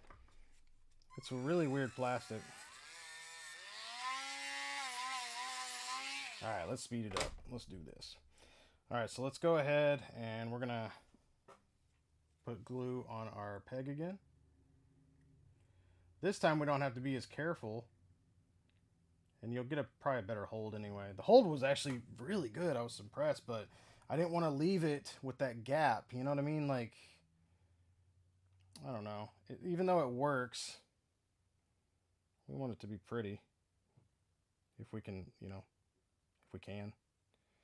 Let's go ahead and put this in here. And if we can, have this even with the outside piece here. Nice. All right. So now we got to let that dry. And then what we'll do next is we've got to reinsert a pop rivet. Or we can do my favorite thing, is where you remove the pop rivet and replace it with something else. A lot of times that just works better, in my opinion. But sometimes you can get it to go back in, and we'll see how tight the fit is, really. That's going to be the most important thing, is how tight this fit is. And we'll see what happens. Let's see if we can't make sure that this is also going to sit right when it does close in. A lot of times what will happen is you go in through the center, right? And kind of puts the foot off just a little bit. But luckily with today's engineering and whatnot, it doesn't. You won't even notice it. Let's wipe some of our glue off of here.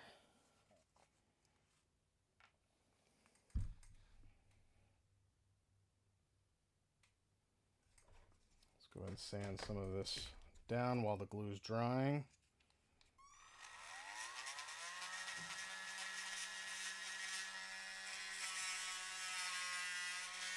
Especially where that pop rivet's got to go back in. It's a mess.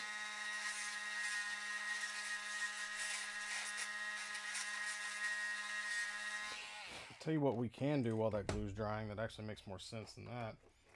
Let's go ahead and mod this guy right here to where this is going to fit in better. I imagine we're going to have to mod both the not only the foot but also the peg.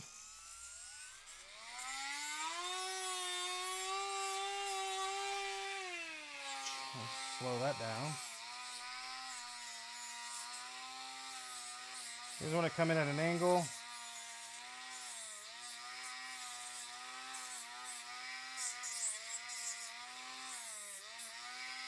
Just make this smooth all the way around.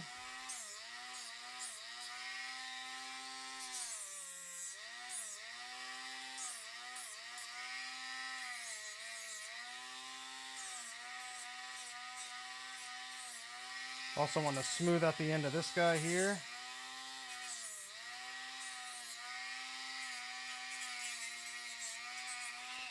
Right, so yeah, that'll be good right now. What we want to do is basically we're going to make this ball end here much thinner, because all we need this thing to do is to grip and to hold on. We don't need it to, like, you know, a death grip. That's ridiculous. Okay, this is our right foot, so luckily it's marked in here as the right foot. While our, like I said, while our ankle there is drying, let's cut off any of the excess plastic here. Let's see how this feels first. Let's see if this will pop in.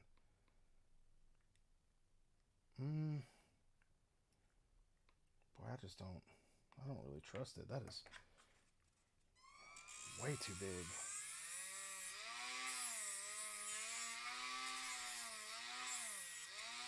There's so much extra plastic on this.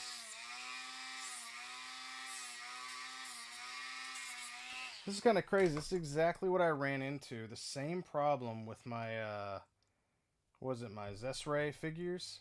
Those female Spartan looking figures. If you try to remove, like, so they come with alternate feet. And if you try to remove the ones that come packaged on it without using heat, they will, I mean, they will completely break. I broke 3 of mine. I couldn't believe it. I've never done that. So, and I repaired 3 of them as well. Fun.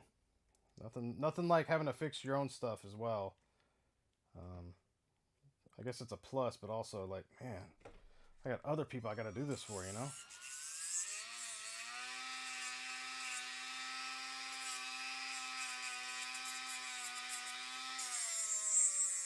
I'll sand this down. And if you were to end up like, dude, yeah, David, you need to heat those up a lot. And then I had to go through and I had to Dremel everything. Exactly what I'm doing to this figure right now is what I had to do. I do apologize. This is taking a lot longer. I didn't expect I wasn't sure what was going to go on with that joint there. I thought we had it nicely in there, and then I noticed that gap, and I'm like, I'm not leaving that gap there. That's not okay. Okay.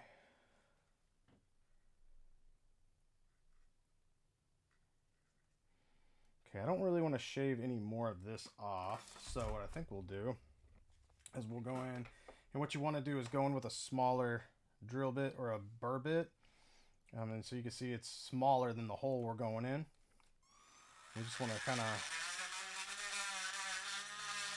make it a little larger.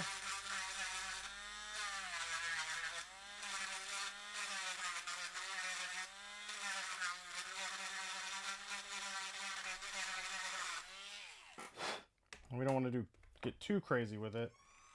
So you just want to make sure this is bigger enough for this peg to go through. Not big enough for it to pop out really until you give a little pressure. It almost looks like it's like kind of squished a little bit. So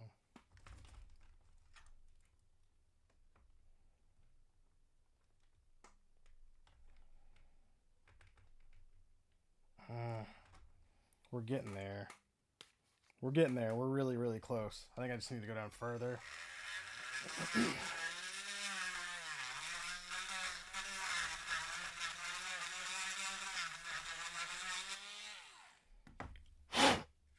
Just want to make sure that we've got the right tension as well.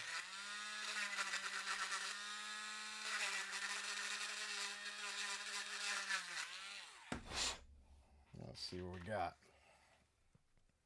This is feeling much better right here as well.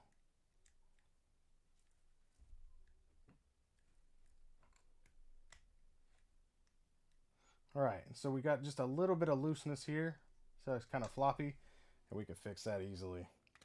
But now we're able to pop that in and out. Not a big deal.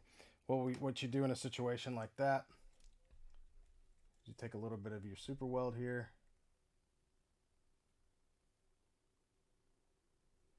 We can do this here. I like to kind of go all the way around. It's just a thin layer. And sometimes I'll come down just a little bit on that just to add a little extra. So what I like to do in a situation like this is do this. So you go in, pop it in completely.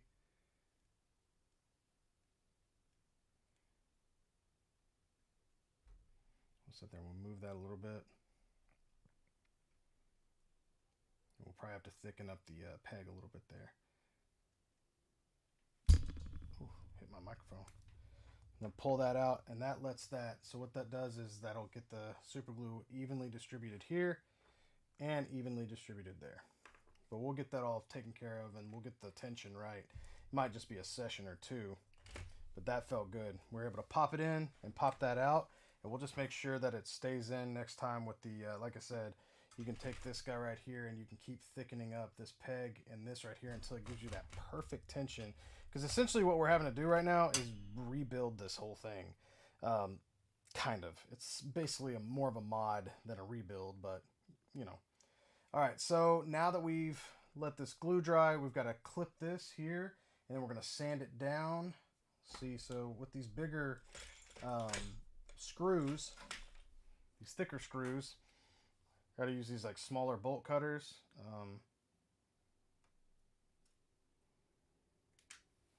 Clip that off of here.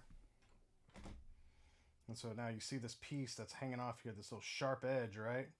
What we want to do is put our goggles on, and this time I'm actually going to mute the mic for real fast, and sand this down. So give me 2 seconds. I'm using the Dremel 4000. This is much louder, so I'm actually going to I'm going to mute for real.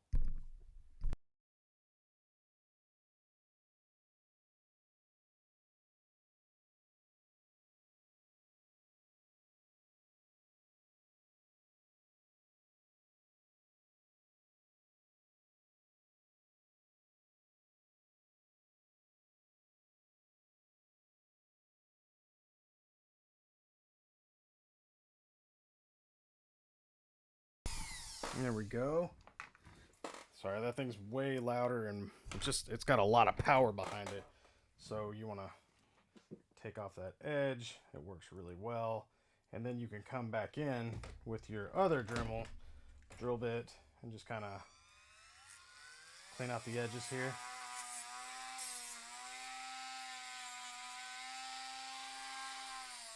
And you start kind of clipping this guy a little bit.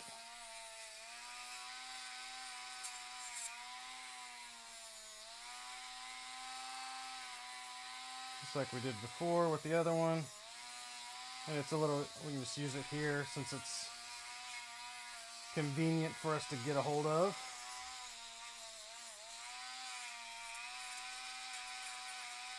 Drill that up. Make sure there's no anomalies or anything in there. It's a really strange plastic.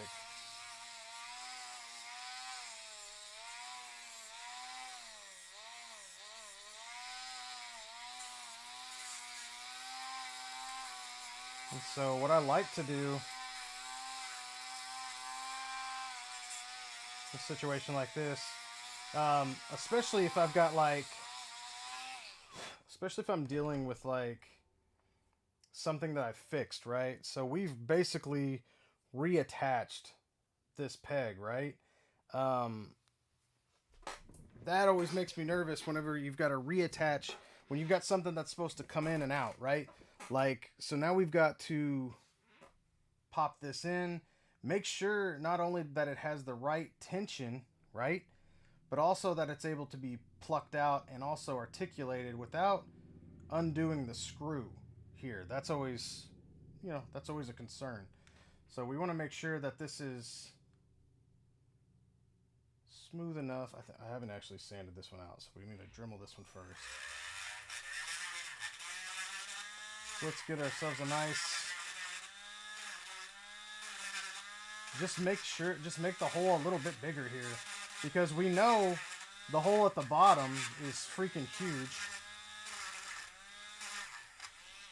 And that's kind of where the super glue trick kind of comes into play there. You can put that on here and kind of push that in to where it's gonna, fill in that gap that you've left by shaving the peg down. And so you can add that tension in there, and so that really does help. Let's see if we can, I don't know if that's gonna go.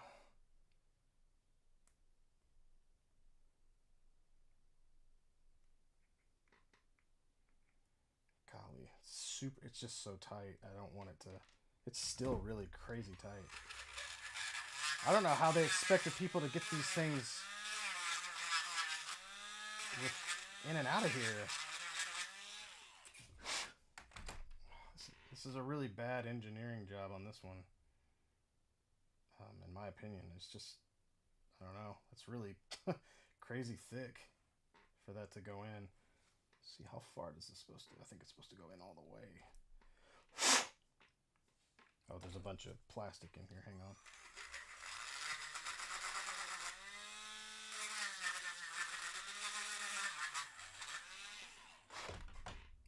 Like I said, there's just a lot of, and it's funny, I would say like, was it Blonsky asked earlier, how'd you get into this? And it's like, man, the trial and error is just crazy. It's enough to like make you not want to do it sometimes.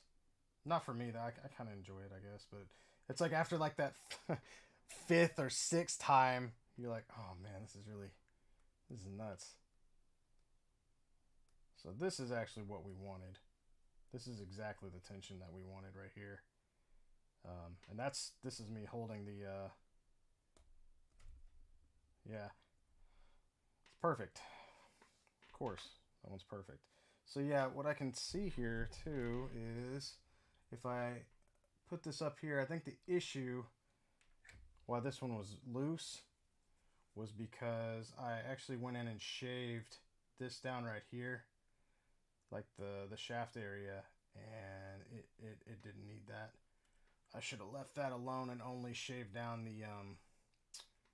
the head of the peg here, but that's okay. Because like I said, that's where the glue comes in, and you can make it just a little thicker, and then you'll be good to go. Okay, so now what we have to do is just reattach this. And I want to make sure that when we do that, that first off that it's got a snug fit and that there's no junk in the way. Because right now we had to really give this thing a Texas size. No, I'm not going to say it. I'm not going to say it. Just had to really get this thing apart. So let's go ahead and... What I'm doing right now is kind of shaving it down a little bit because, like I said earlier, with the way these pop rivets go in, I mean, there's like a whole ring around this plastic right here that's just like a mess. It's bent, mangled plastic, and we don't need it. It's just adding extra tension that's unnecessary. Whenever you've already got like a dang rivet that's squishing this plastic together, and then on top of that, your pegs are only connected via half of a half. That's always what throws me off, is how these pegs, like, I can't believe we don't have either a better method for this yet, or just stronger plastic, or what. I'm not sure what the plan is in the future for these, you know? I'm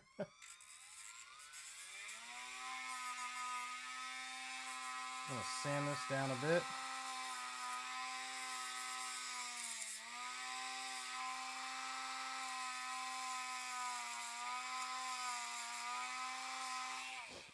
Like I said, what I might do is just get rid of the pop rivet. I'm really not happy with it. I don't like it. And you don't really need it. If you're ever wanting to get like the lips of the pop rivet, though, you can kind of, if you get in there like so, you can grab it with the needle nose pliers from one side and kind of bend to the other, and that'll usually take care of it. I personally hate these things, dude. It's really been a headache this last couple of years. I remember the first time I had to deal with these, and I'm pretty sure it was a Mezco. It had to be. I think it was like the first Punisher. I think his elbows had them. But they're still using them. Let's try to get this thing out. Like I said, it's not going to matter how this thing's attached, as long as it's attached and the tension is good. God, this thing is so hard to get out of here. All right, I want this gone. Want it gone. See if we can get a grip on this here and pull this thing out. It's just no point in having it. Oh my gosh. Okay.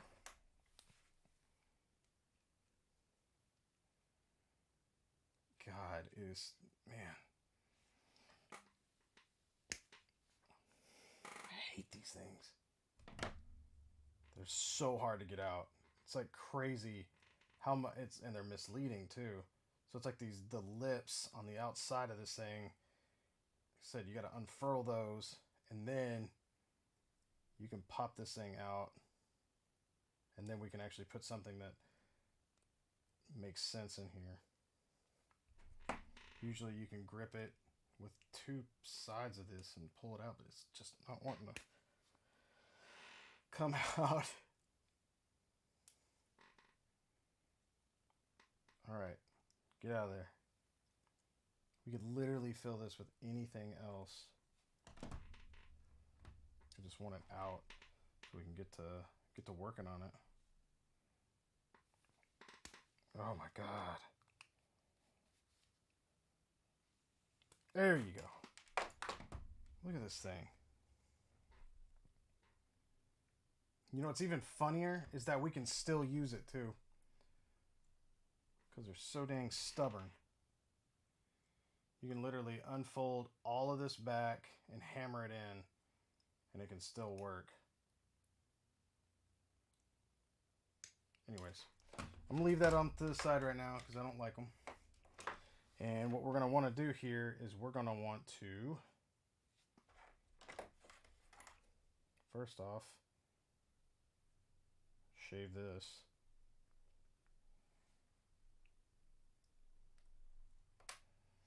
I had a feeling this guy was going to be a little bit of a job.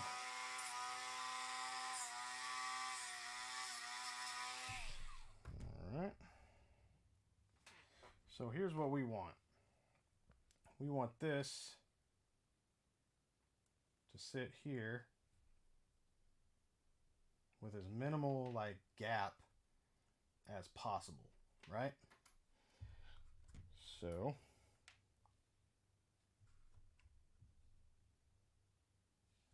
make sure that we can, I think what we could potentially do as well is heat this guy up,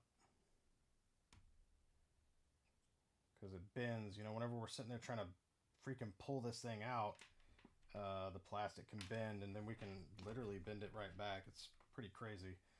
Just because of this type of plastic, man, this stuff can really take a mangling, which is pretty impressive, honestly. Most of this stuff breaks. Whatever this type of plastic is, it's like kind of gummy, I guess.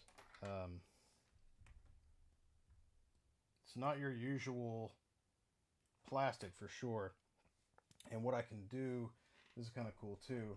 If you're messing with a plastic that has that kind of, like, I don't know what you'd call it, flexibility almost, you can, and if, so what I did earlier, like I drilled that hole, right?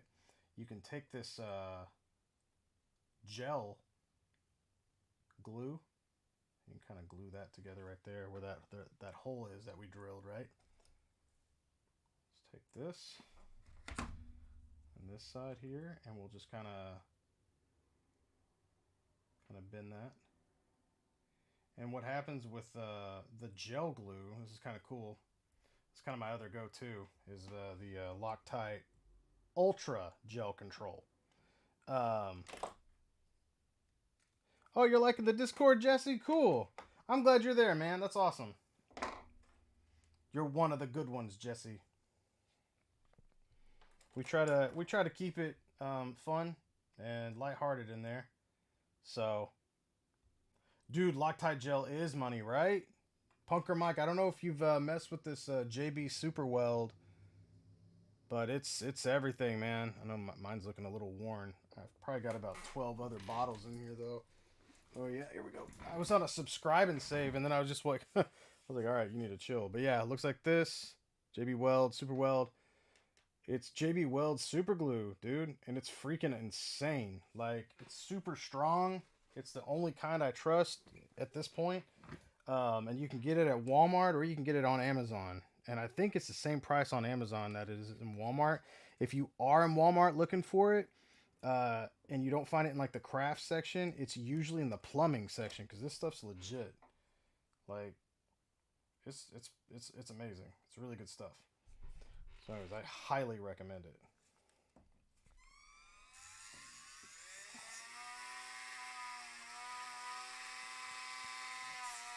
Alright. So let's try to flatten this out again. Like I said, it got kind of bent whenever I was heating it, or like trying to pop the dang thing off of there.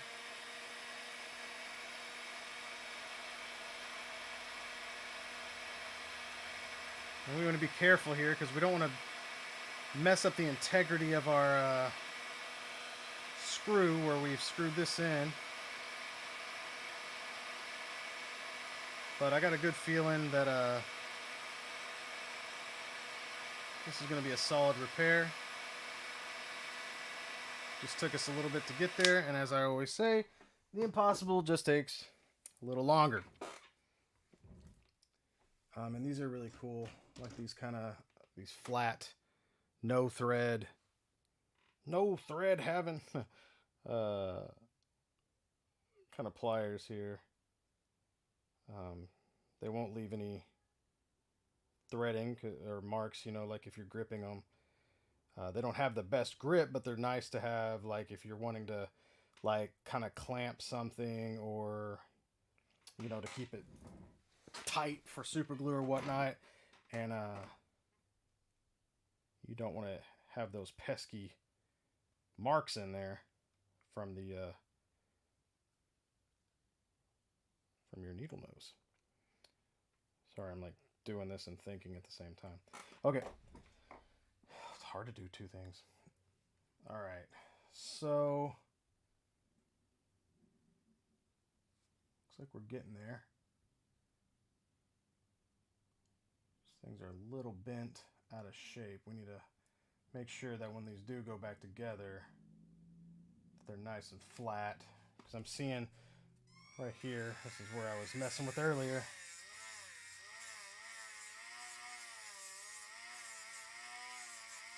Like I said, there's all this weird plastic marks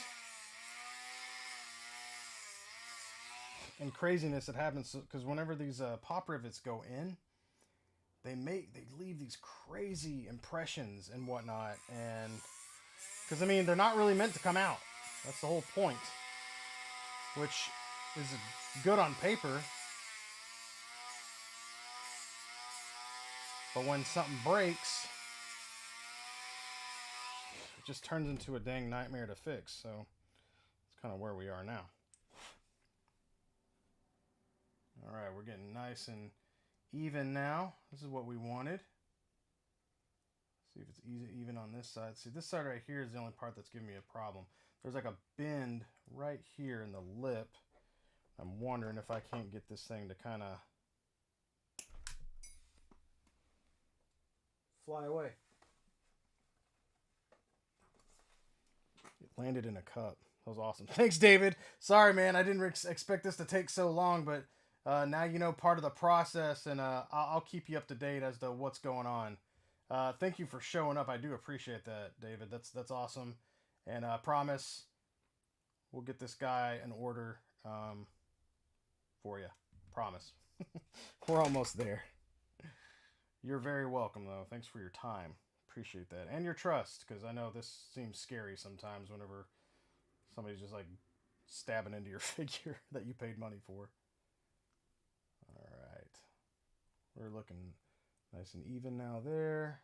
Let's see if on this side still got a bit of a divot, but we're getting really close. If you pinch it, it stays right where we want it to, which is the whole point of like a pop rivet anyways, but I can see that this is kind of uneven anyway, so we'll sand this down a little closer to the edge, and I think we're getting closer to being done here.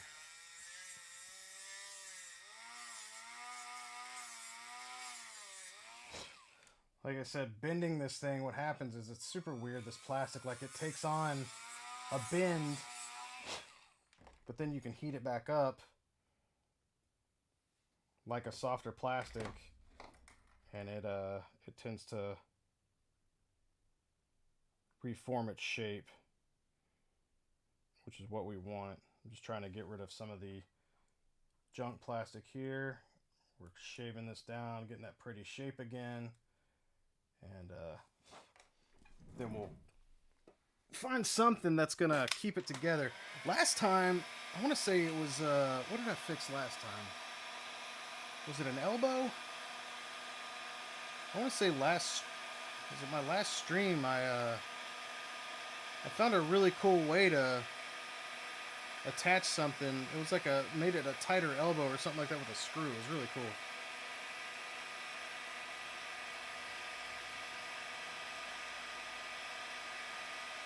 There we go. So we want that. So let's put it on this side so it doesn't bend on us. So a lot of times it just takes a little bit of heat here. You gotta be careful though, you don't want to do too much and it warp on you, because you don't know, I don't know, this plastic's really strange. It's like in between hard and the softer plastic that we're used to.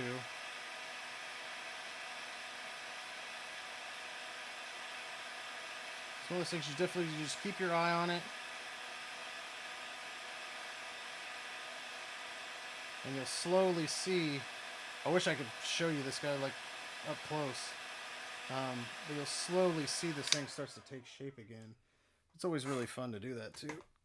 Whenever you can use heat to reshape something, I always think it's just fun watching science work. Where did I put those flat? There they are.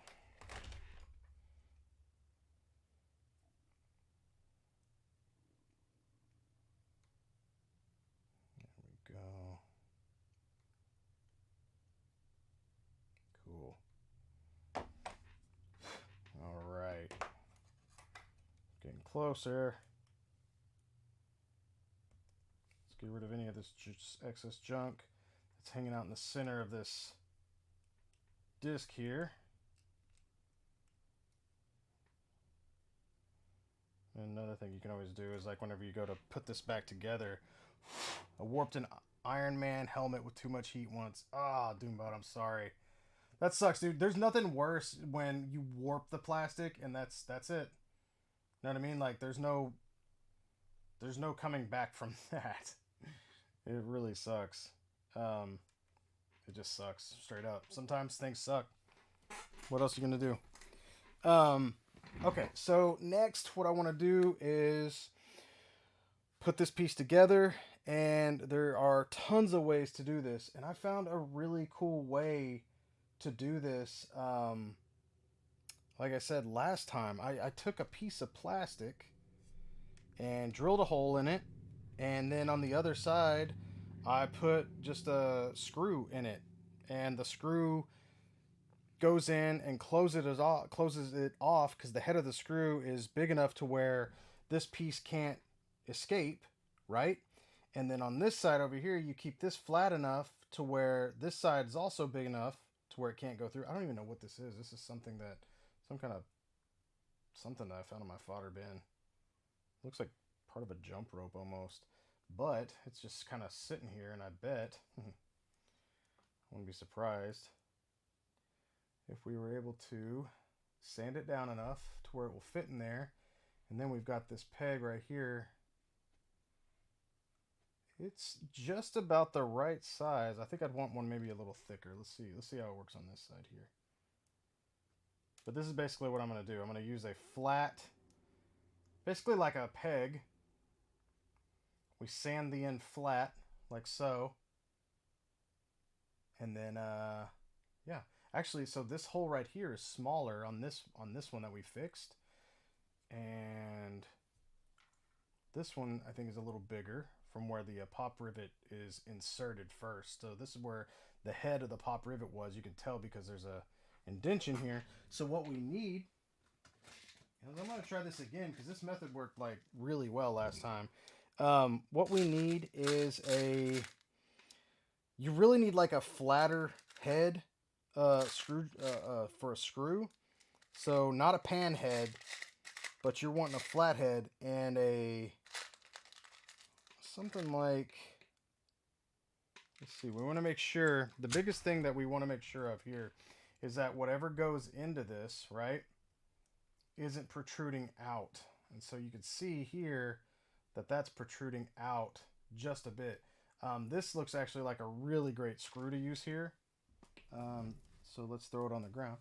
No, so we can probably sand this down here, and we can make this work. This it was the Godzilla. Thank you, Aaron Hardy. Yep, it was the Godzilla. Yeah, I did this on the Godzilla, and it worked like freaking perfect.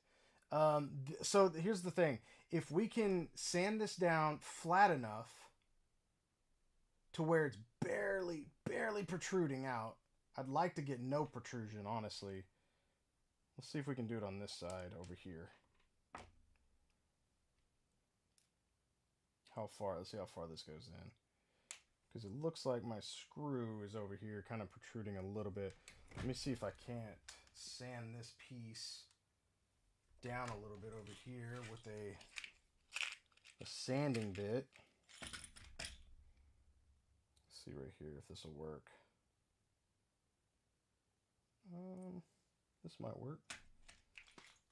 So yeah, this is like kind of like I said, this is a really crazy repair. It's turned into, the sizing is so different from anything I've ever really worked with. So it's fun. definitely a process. Thanks for hanging out with me, guys. You never know where these are going to go.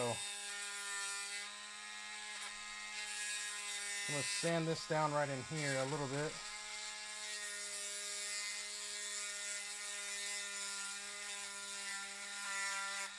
And so what was going on right here is our screw kind of came out a little right here where the pop rivet would have been, which is what caused it to kind of malfunction on us there. So I'm sanding this down to give us a little room.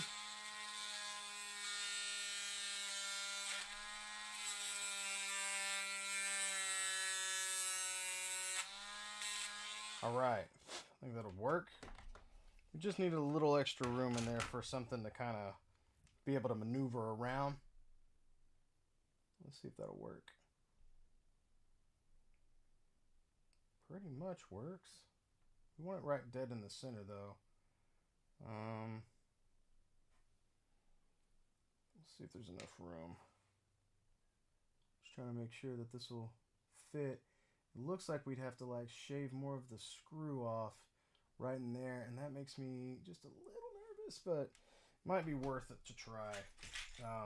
I've got these other really cool like sanding bits, like this little guy, this little diamond bit, and that's just a fancy name. I mean, it's not really more expensive or anything.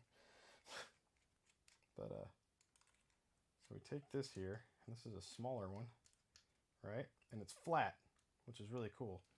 So it's got this cylindrical like shape.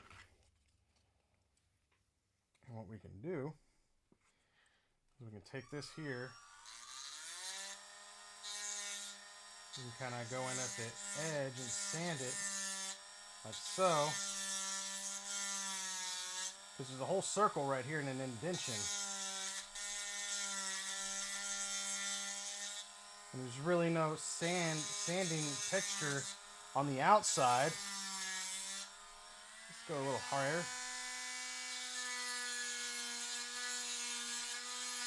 And you kind of sand that bit right there.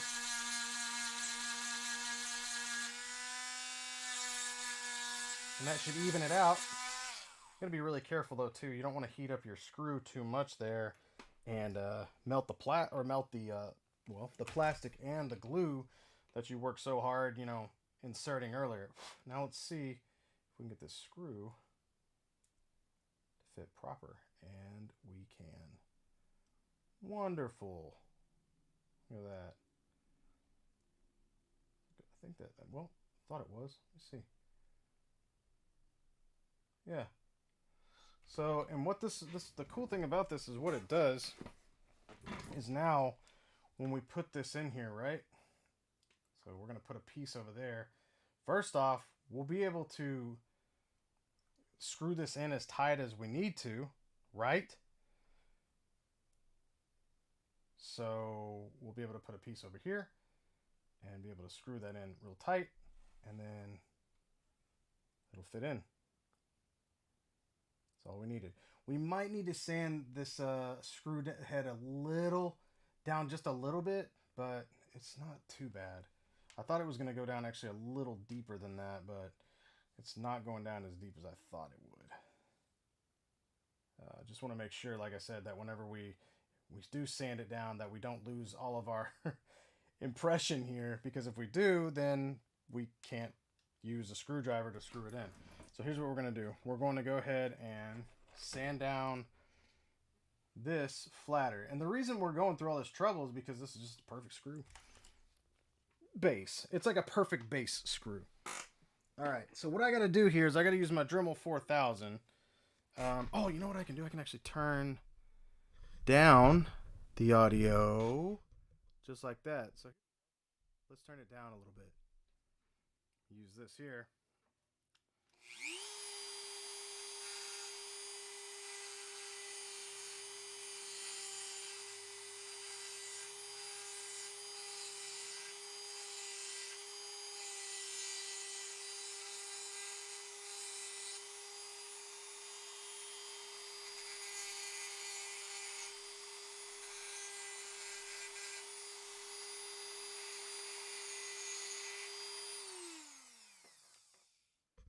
You'll notice there's some, man, you can get some sparks going. So you got to be really careful. Make sure your area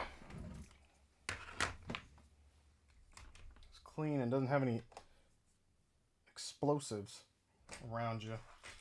You don't want that. You shouldn't be working with that anyways. I need a screwdriver. There we go. Nope. Not a flathead. We need a Phillips. Alright. Definitely getting there. See how close we are. Just want to make sure that when this goes into this leg here, that it's going to give us the right amount. You know what I mean? I think I might need to sand down a little bit more. Sorry, guys. Whew.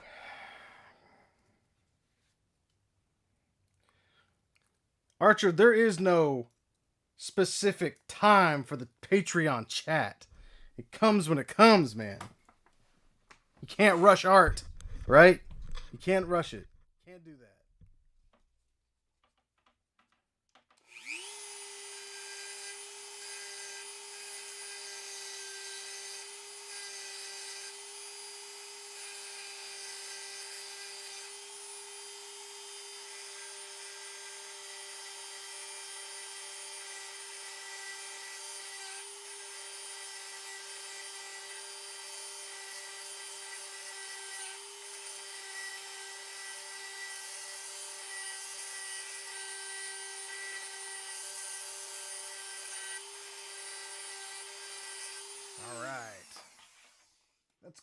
That's gonna have to do it because we can't sand down any more than that. That's as much as I.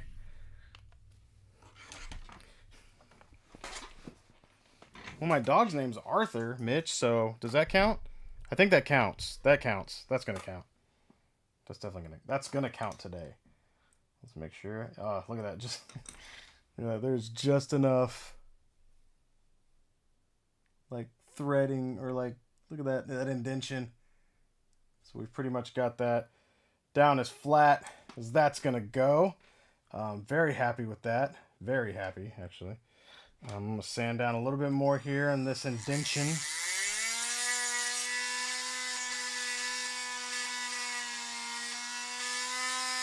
Make sure that this is good to go.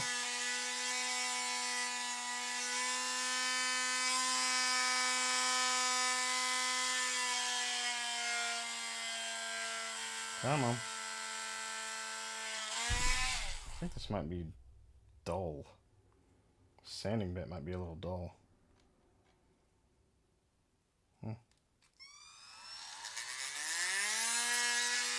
make sure it's even all the way around too.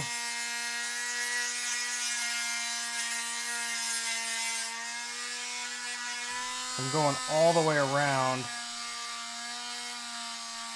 evenly. Just to make sure that this screw is going to fit nice and flush.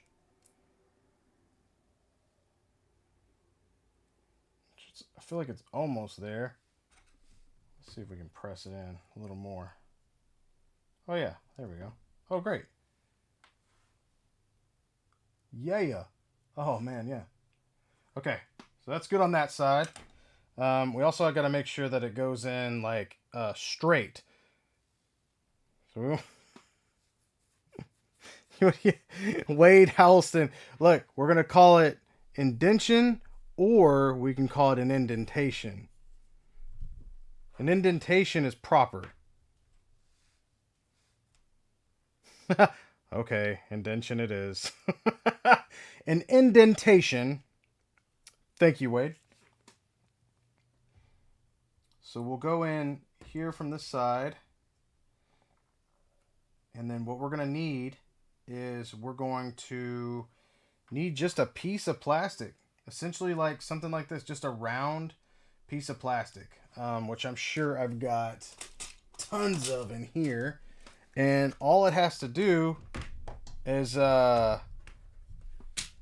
connect. So we just need a nice solid piece of plastic. Let's see what we have in here. A lot of times I like to see if I've just got a chunk of plastic that I can just, you know, use. That's already ready to go. This is clear plastic. That makes me a little nervous. I want something that's a bit more, got a bit more everything to it, really. I don't even know what this is. It looks like a plastic button or something. Sometimes that's like some of the best stuff, you know? Like, I'll find just random bits every now and then. And I'm like, man, I don't know where this came from, but dang, does it work. And more than likely, we're going to have to drill our own hole as well. And the cool thing about this, too, is like you can literally use any color that you want. Here's another piece of plastic. What the heck is this stuff? It's like a brown piece of plastic. And it looks to be the right freaking size. Oh man, look at that. It is the right size. Huh, it's like a perfect little cap. Okay, well let's try that out. Let's see if we can do this. So what we're going to have to do here is we got to drill a hole big enough for this screw. And let's see how big that's going to be. I don't want to go that big. We want to go a little smaller. You always want to go smaller. An indentation isn't a paragraph. Indentation is a dent. No, man, I appreciate it. Absolutely. You should hear me like every time I mispronounce excess. I always say access. Always access. I'm like, a little access plastic. I'm like, it's excess. The more education you get and the more practice you get, you should never, as long as you're not, you know, like a jerk about it when you try to tell somebody, hey, that's spelled wrong or something like that. It's the people that get upset about being told something spelled wrong or said wrong and then don't try to remember it. A lot of times they just get embarrassed because nobody wants to look stupid. But you can always educate yourself, guys. Don't get embarrassed. Excess Hollywood. Now that actually works. That's proper usage of the word. Okay, so what I'm going to do right now is I'm going to grip this piece as hard as I can. And I'm going to drill in the center. And we're going to see if this little piece of mystery plastic is going to be as perfect as it looks.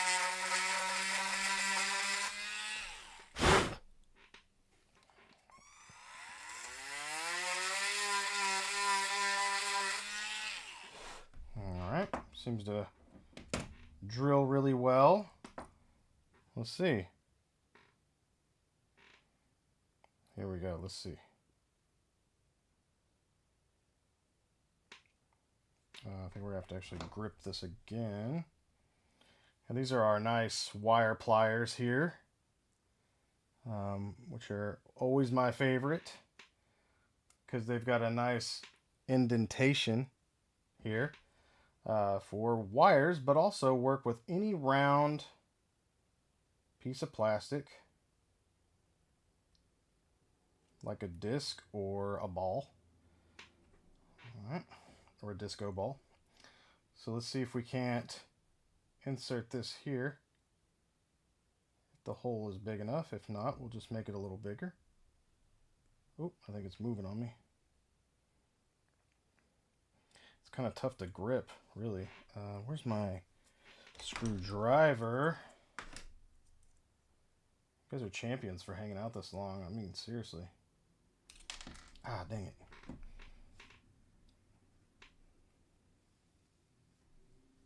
We might need to make that just a little bigger. Let's drill just a little bit larger hole in there. Keep it even though, keep it in the center.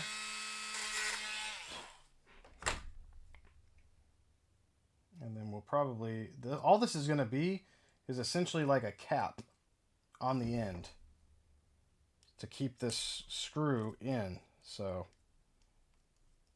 let's see if we got this working the way we want it to, or did it break?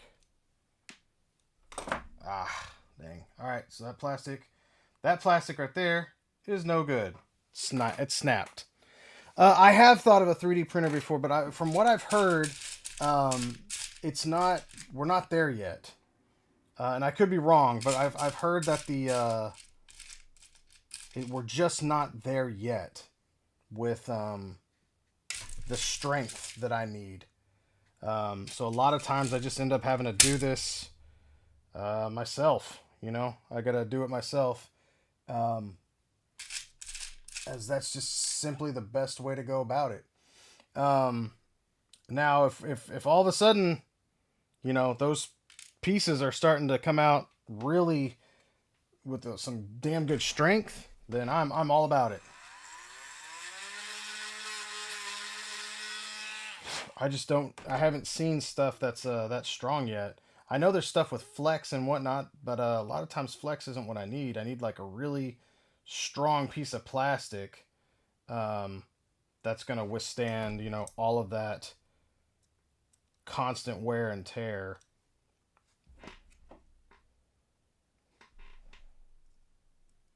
Let's see if this random piece of plastic that I just found will work. Again, that's why a lot of times I use a casting cave to do some stuff for me, because a lot of times what happens is, well, a lot of times you drop stuff on the freaking floor. Oh God, it's been a long time since we did this, guys.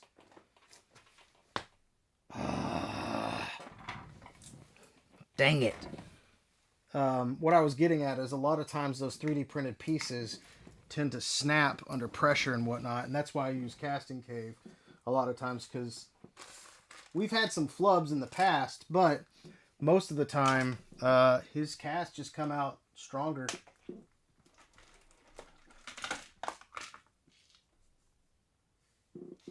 Okay, found it. Whew. Whew. Haven't dropped a piece in a very long time. Ow,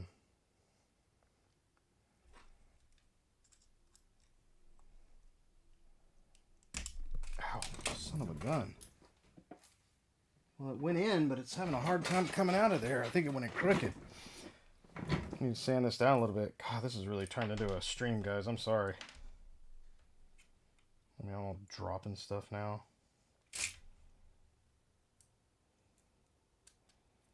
Body's like, what are you doing? Gosh, I can't. Man, there's nothing more annoying than when you can't grip a piece of like plastic, and if you're trying, like, right, what I'm doing right now is pretty rough, because let's get this out of here. You've got to have this like piece really tight, right?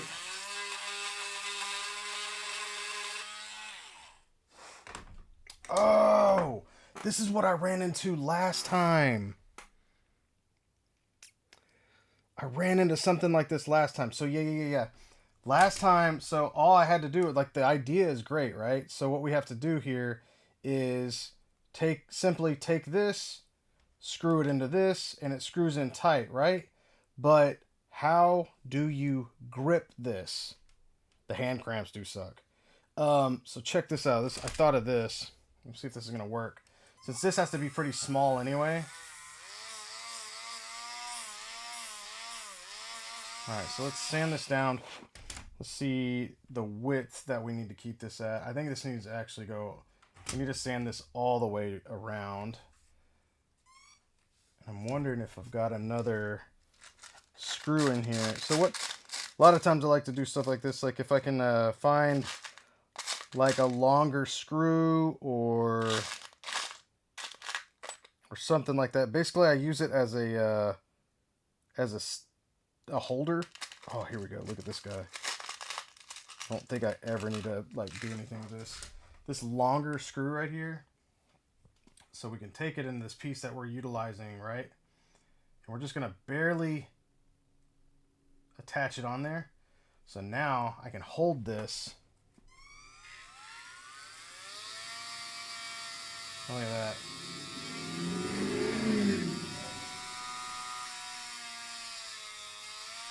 Let me just drove by real fast. It sounded tough too. So just kind of slowly sand this out like so.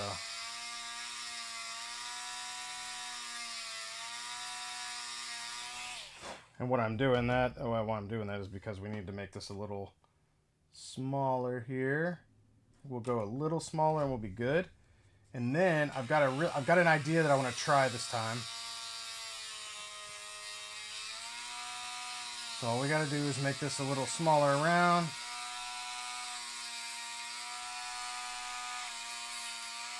It doesn't have to be perfectly even either. Try to keep it close. But check this out.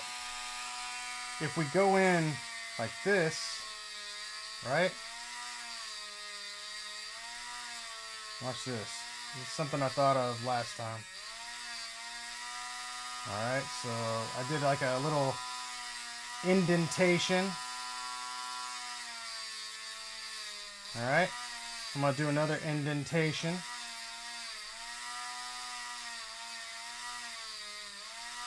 Just got to keep this piece nice and snug like that. And I'm doing these flat on the side here. So check this out. So now what we can do, let's go ahead and take this off of here, right? And let's make sure. Oh man, how are we ever gonna find out if this screw can get in there all the way? Because we don't have anything to grip. Oh man, wrong. Look at this. So we just made these little flat indentations, right? We're gonna have to make some more. Hang on. Trust me, this is gonna work. I can't wait.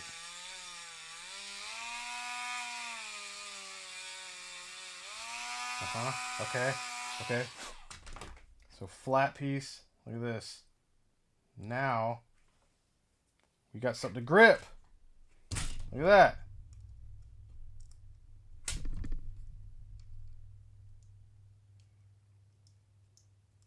Huh? And then once we get this where we want it, we're gonna have to cut that, right? We got to cut the screw, and then that'll go in, and we can freaking sand it off right there. We could sand the whole thing off, and we're good. But right now, we're using these little pieces, this little piece, as our little, basically it's just our holding on. It's like a nut. Look at that. Bop, bop, bop. And that's how you do that.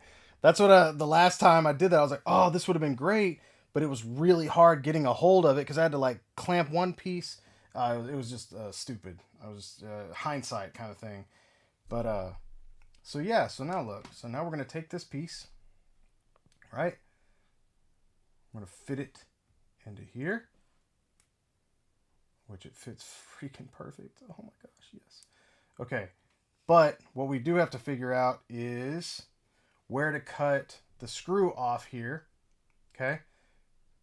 So we're going to fit this here. All right, and it can't go very far. We really can't go very far. In fact, we will know where to cut it because we'll use the this other, man, that piece is in there so good. Look at that. It fit in there so good, like it's staying in there. Don't you go anywhere. All right, so this is how we can find out where to cut this at. Looks like we're gonna have to cut. Oh man, I don't like that this is kind of hanging in here. It's almost kind of coming in at an angle, and I don't want that. We can't have that actually, because that's a problem. Oh, there we go. We just had to press it in. Okay, nice. I thought it fit in earlier. So everything's fitting perfect right now. This is good. Looks like we need to cut off 1, 2, 3 threadings. All right. Dude, I really hope you don't have to run into this situation. This is like a funky way to do it. I just figured this out last time. And, yeah, so we're going to count anyways. If it does work for you, awesome. 1, 2, 3. There's our cut mark. All right, now, since we've worked really hard on this, we want to make sure we don't lose it. The old classic bag maroo. trick. All right. Now we're going to see a lot of times what we have to do is I got to go in and I'll grab it with some needle nose like so.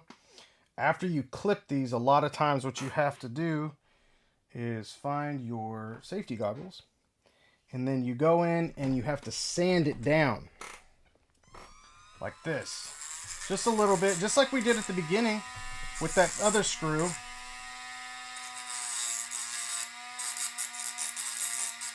Sparks are flying.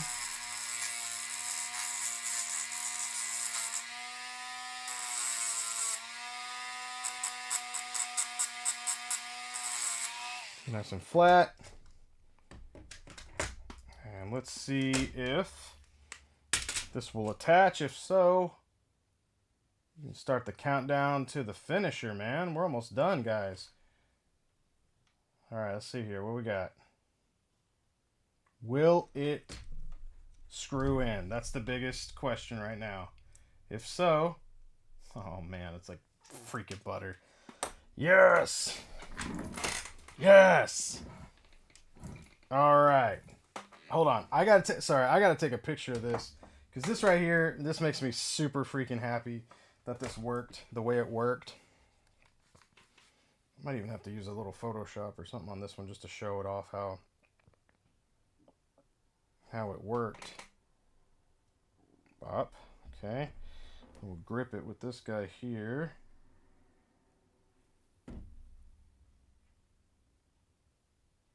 Uh-huh. Oh man, this is it's exciting. Okay, so put our screw in here in this part that we worked so hard on. And I noticed that if you grab these, I don't know if you have this issue, you know, sometimes you want to check it out. But since that screw piece from earlier was kind of protruding in, and I sanded it down, I just kind of got to clamp this in a little bit. It should stay. And if not, it's alright because it's got a screw in anyway. I just want to make sure, the thing you want to make sure is that this is going to go in straight, okay? So, just in case. Alright, so now let's put this here. We're going to put this guy here. With our new, oh man, that works so well. It's ridiculous how well that works. Okay, and now basically what we're going to have to do is just... Sorry, I got to take more photos of this. I'm almost done. Sorry, I'm really excited. This is super cool. Like this, I have a lot of confidence in this. And the coolest thing is that this smooth plastic side right here will act as like the this will allow it to turn. So you're not having to worry about that screw being too tight, and it's like, oh well, how's it going to turn? It's like, well, it's because it's got that plastic piece. That plastic piece is the one piece that's going to be able to be smoothly turning. Okay. All right. So check this out. So now we're going to hold on to the bottom here with this. Take a picture of this real fast. Make sure it's focused. All right. And now we're going to test this. We're not putting this in permanently yet. We're going to test it. All right. So let's go ahead and see if I can't get it good. Come on. Uh-huh. Let's bring this back around again. Let's twist it in. Trying to keep my finger here so it doesn't get away from me.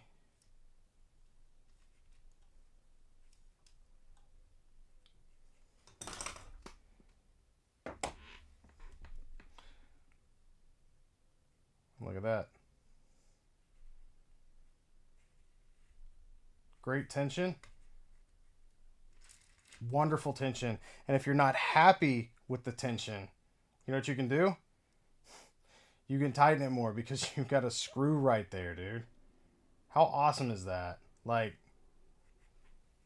oh man, that worked like a flippin' charm. And then when you're done with this, if you still have some gaps, you can actually heat it up and just kind of, you can actually clamp it and heat it and it'll stay that way. That's the problem I've been having right now. Hasn't been able to clamp like that. But another thing we got to do though, we're not done yet. So we want to make sure also that this screw, I wouldn't be surprised if this screw is protruding a little bit, which that's okay. So here we go. So what we're going to do next is we're going to, oh my gosh, can I actually, oh my, look at this. The screw has actually fitted itself in so well that I can, oh no way. Huh. I was actually able to hold that with my finger and unscrew that. Oh my gosh. Okay, so here's the thing that you have to do. This is the important part. So let's put our plastic piece back in here, right? Our little clip. Okay.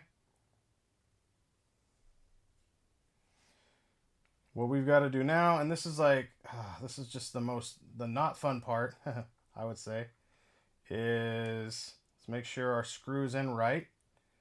Now we've got to seal the deal here with our super glue. Okay.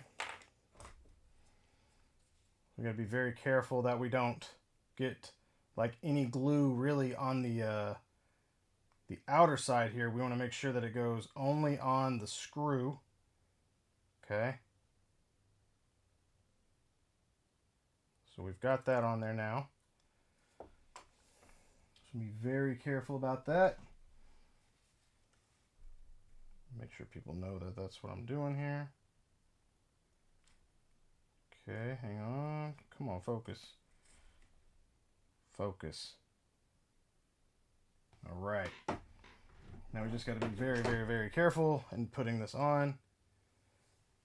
That it only touches down right there. Okay, let's take our screwdriver.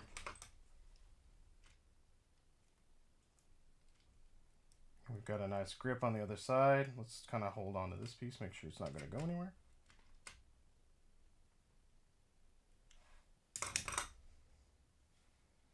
And bam. That's that.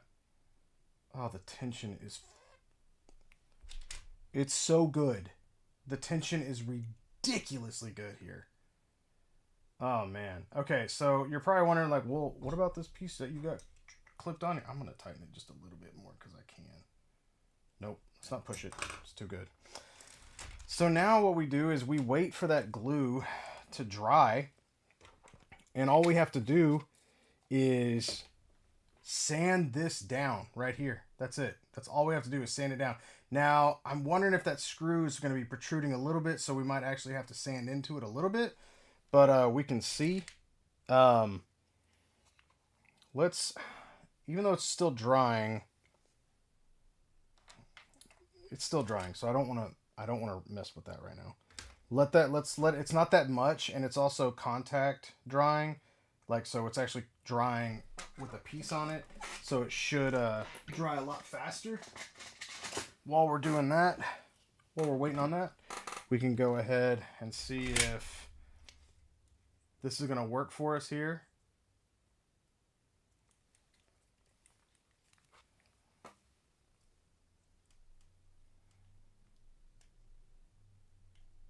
Man, this might be a little too tight now.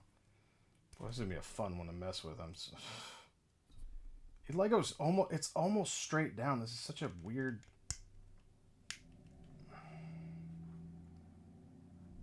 This is such a weird one.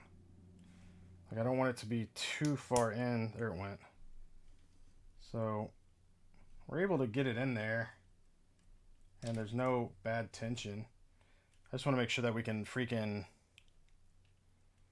Sanding the tip of the screw actually help keep it in. Kind of. It can. Because a lot of times what will happen is when you're sanding that screw, if the screw tends to like kind of level out a bit, yeah, it can actually keep it in a lot better. You just don't want to like heat up your adhesive or whatnot, you know? Oh, man. While this works, it doesn't work. a little loose.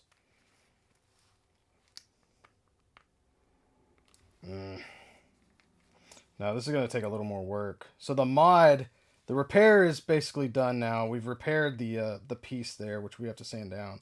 But man, the mod on this is going to be rough. It's like I got the foot back in, right? We got this thing in here. But it's like, it's weird because I feel like it's not working right because I'm trying to rock it, but all it does is twist from side to side. It's not actually like, it's not a rocker.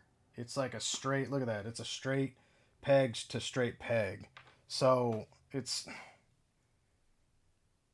really weird. I don't like that.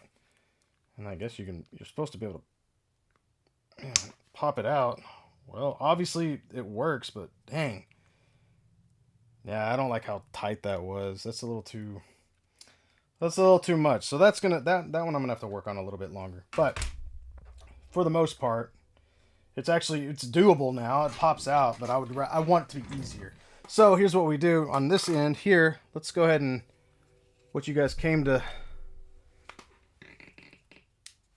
see. So what we're gonna do is we're gonna go ahead and sand this down here. I'm gonna be careful with it. So I don't know where that screw's gonna pop out at. We want to try to make this smooth. Oh, I think we're hitting the screw now.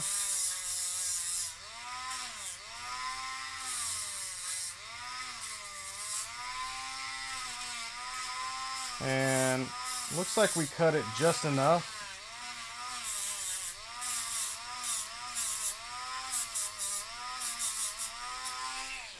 Looks like we cut that screw just enough. Look at that. You can still see a slight little gap right here. And that's what I was talking about doing. So we take our, where's those flat, where are those at? Our flat pliers here. And you can press down on that. And I'm thinking that we can heat that up and it'll stay that way. Because we're actually heating it while we've got it clamped. And I wouldn't be surprised if this is all we had to do in the first place. Not originally, but I mean just earlier whenever I was trying to sand these down or heat them up by having them individually placed. I think this is, I bet you anything, this is all we needed. Yeah, it's already starting to form back. It's one of those things where you kind of got to twist it and see where it's going to land. And then once you put it inside the cavity there for the DInosaur ankle, should be set. There might be a little bit of seam, but you're never going to, I'm not going to say never, but it's really, really, really difficult to get this thing back to factory, I guess I would say like the position as well. So what you want to do is you probably want to like clamp it on both sides. Maybe some C-clamps or a vise. And let it cool that way. Or you could even like heat it up, clamp it, and dip it in cold water. That'd probably work better, honestly. Instead of sitting here for God knows how long, just holding it. That's probably not a good idea. But yeah, I mean, essentially, we've got this thing ready to rock and roll. All we got to do is heat this ankle back up, pop it in there, and then pop the foot on. With the foot, with the tension and whatnot, and trying to remove that, get it to be removable, that's probably going to take a little bit of more trial and error, because it's like pop it in, test it, pop it out, wait for the glue to dry, yada yada, keep doing that thing. But yeah, I mean, for the most part, we've gotten this guy really back to, you can even like, I don't know if you can hear it. It's got a nice. I'm really impressed with the tension on this thing. It's pretty awesome. I guess I shouldn't be impressed because I've done it before, but you know, this is awesome for like the second time to try this method out that it works so well. And then, like I said, once this goes in here, not only that, but it like just fuels the. Look at that. That's gonna fit in there nice and tight. Yeah, that's the way to do it. I might end up sanding down this screw right here though, just a little bit more, just to make sure that when it does go in, it's like completely flush, like this piece is gonna be, because that's gonna just make it a little bit better. But yeah, so yeah. There's a little bit more work that I want to do, but I need to cut this stream off because, good lord, we've been going for almost 3 hours now, and that's a lot longer. That's a lot longer than I expected to get do. But yeah, I hope you guys learned something today. I hope that helps. I think this is gonna.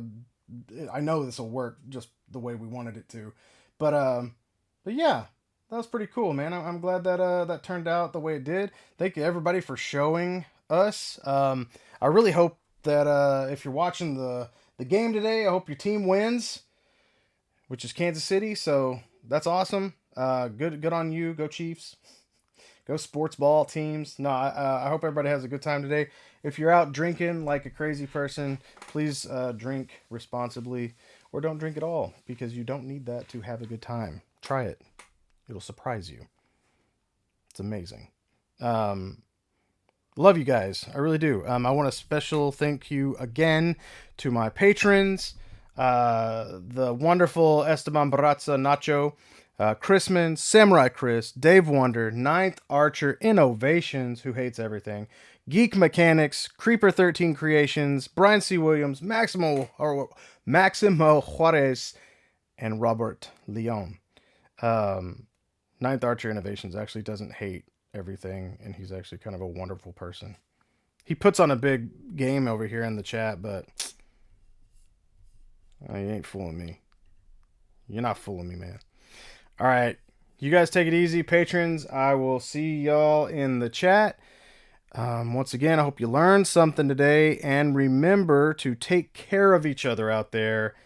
And the impossible just takes a little longer. I'll see you next time. Okay, bye.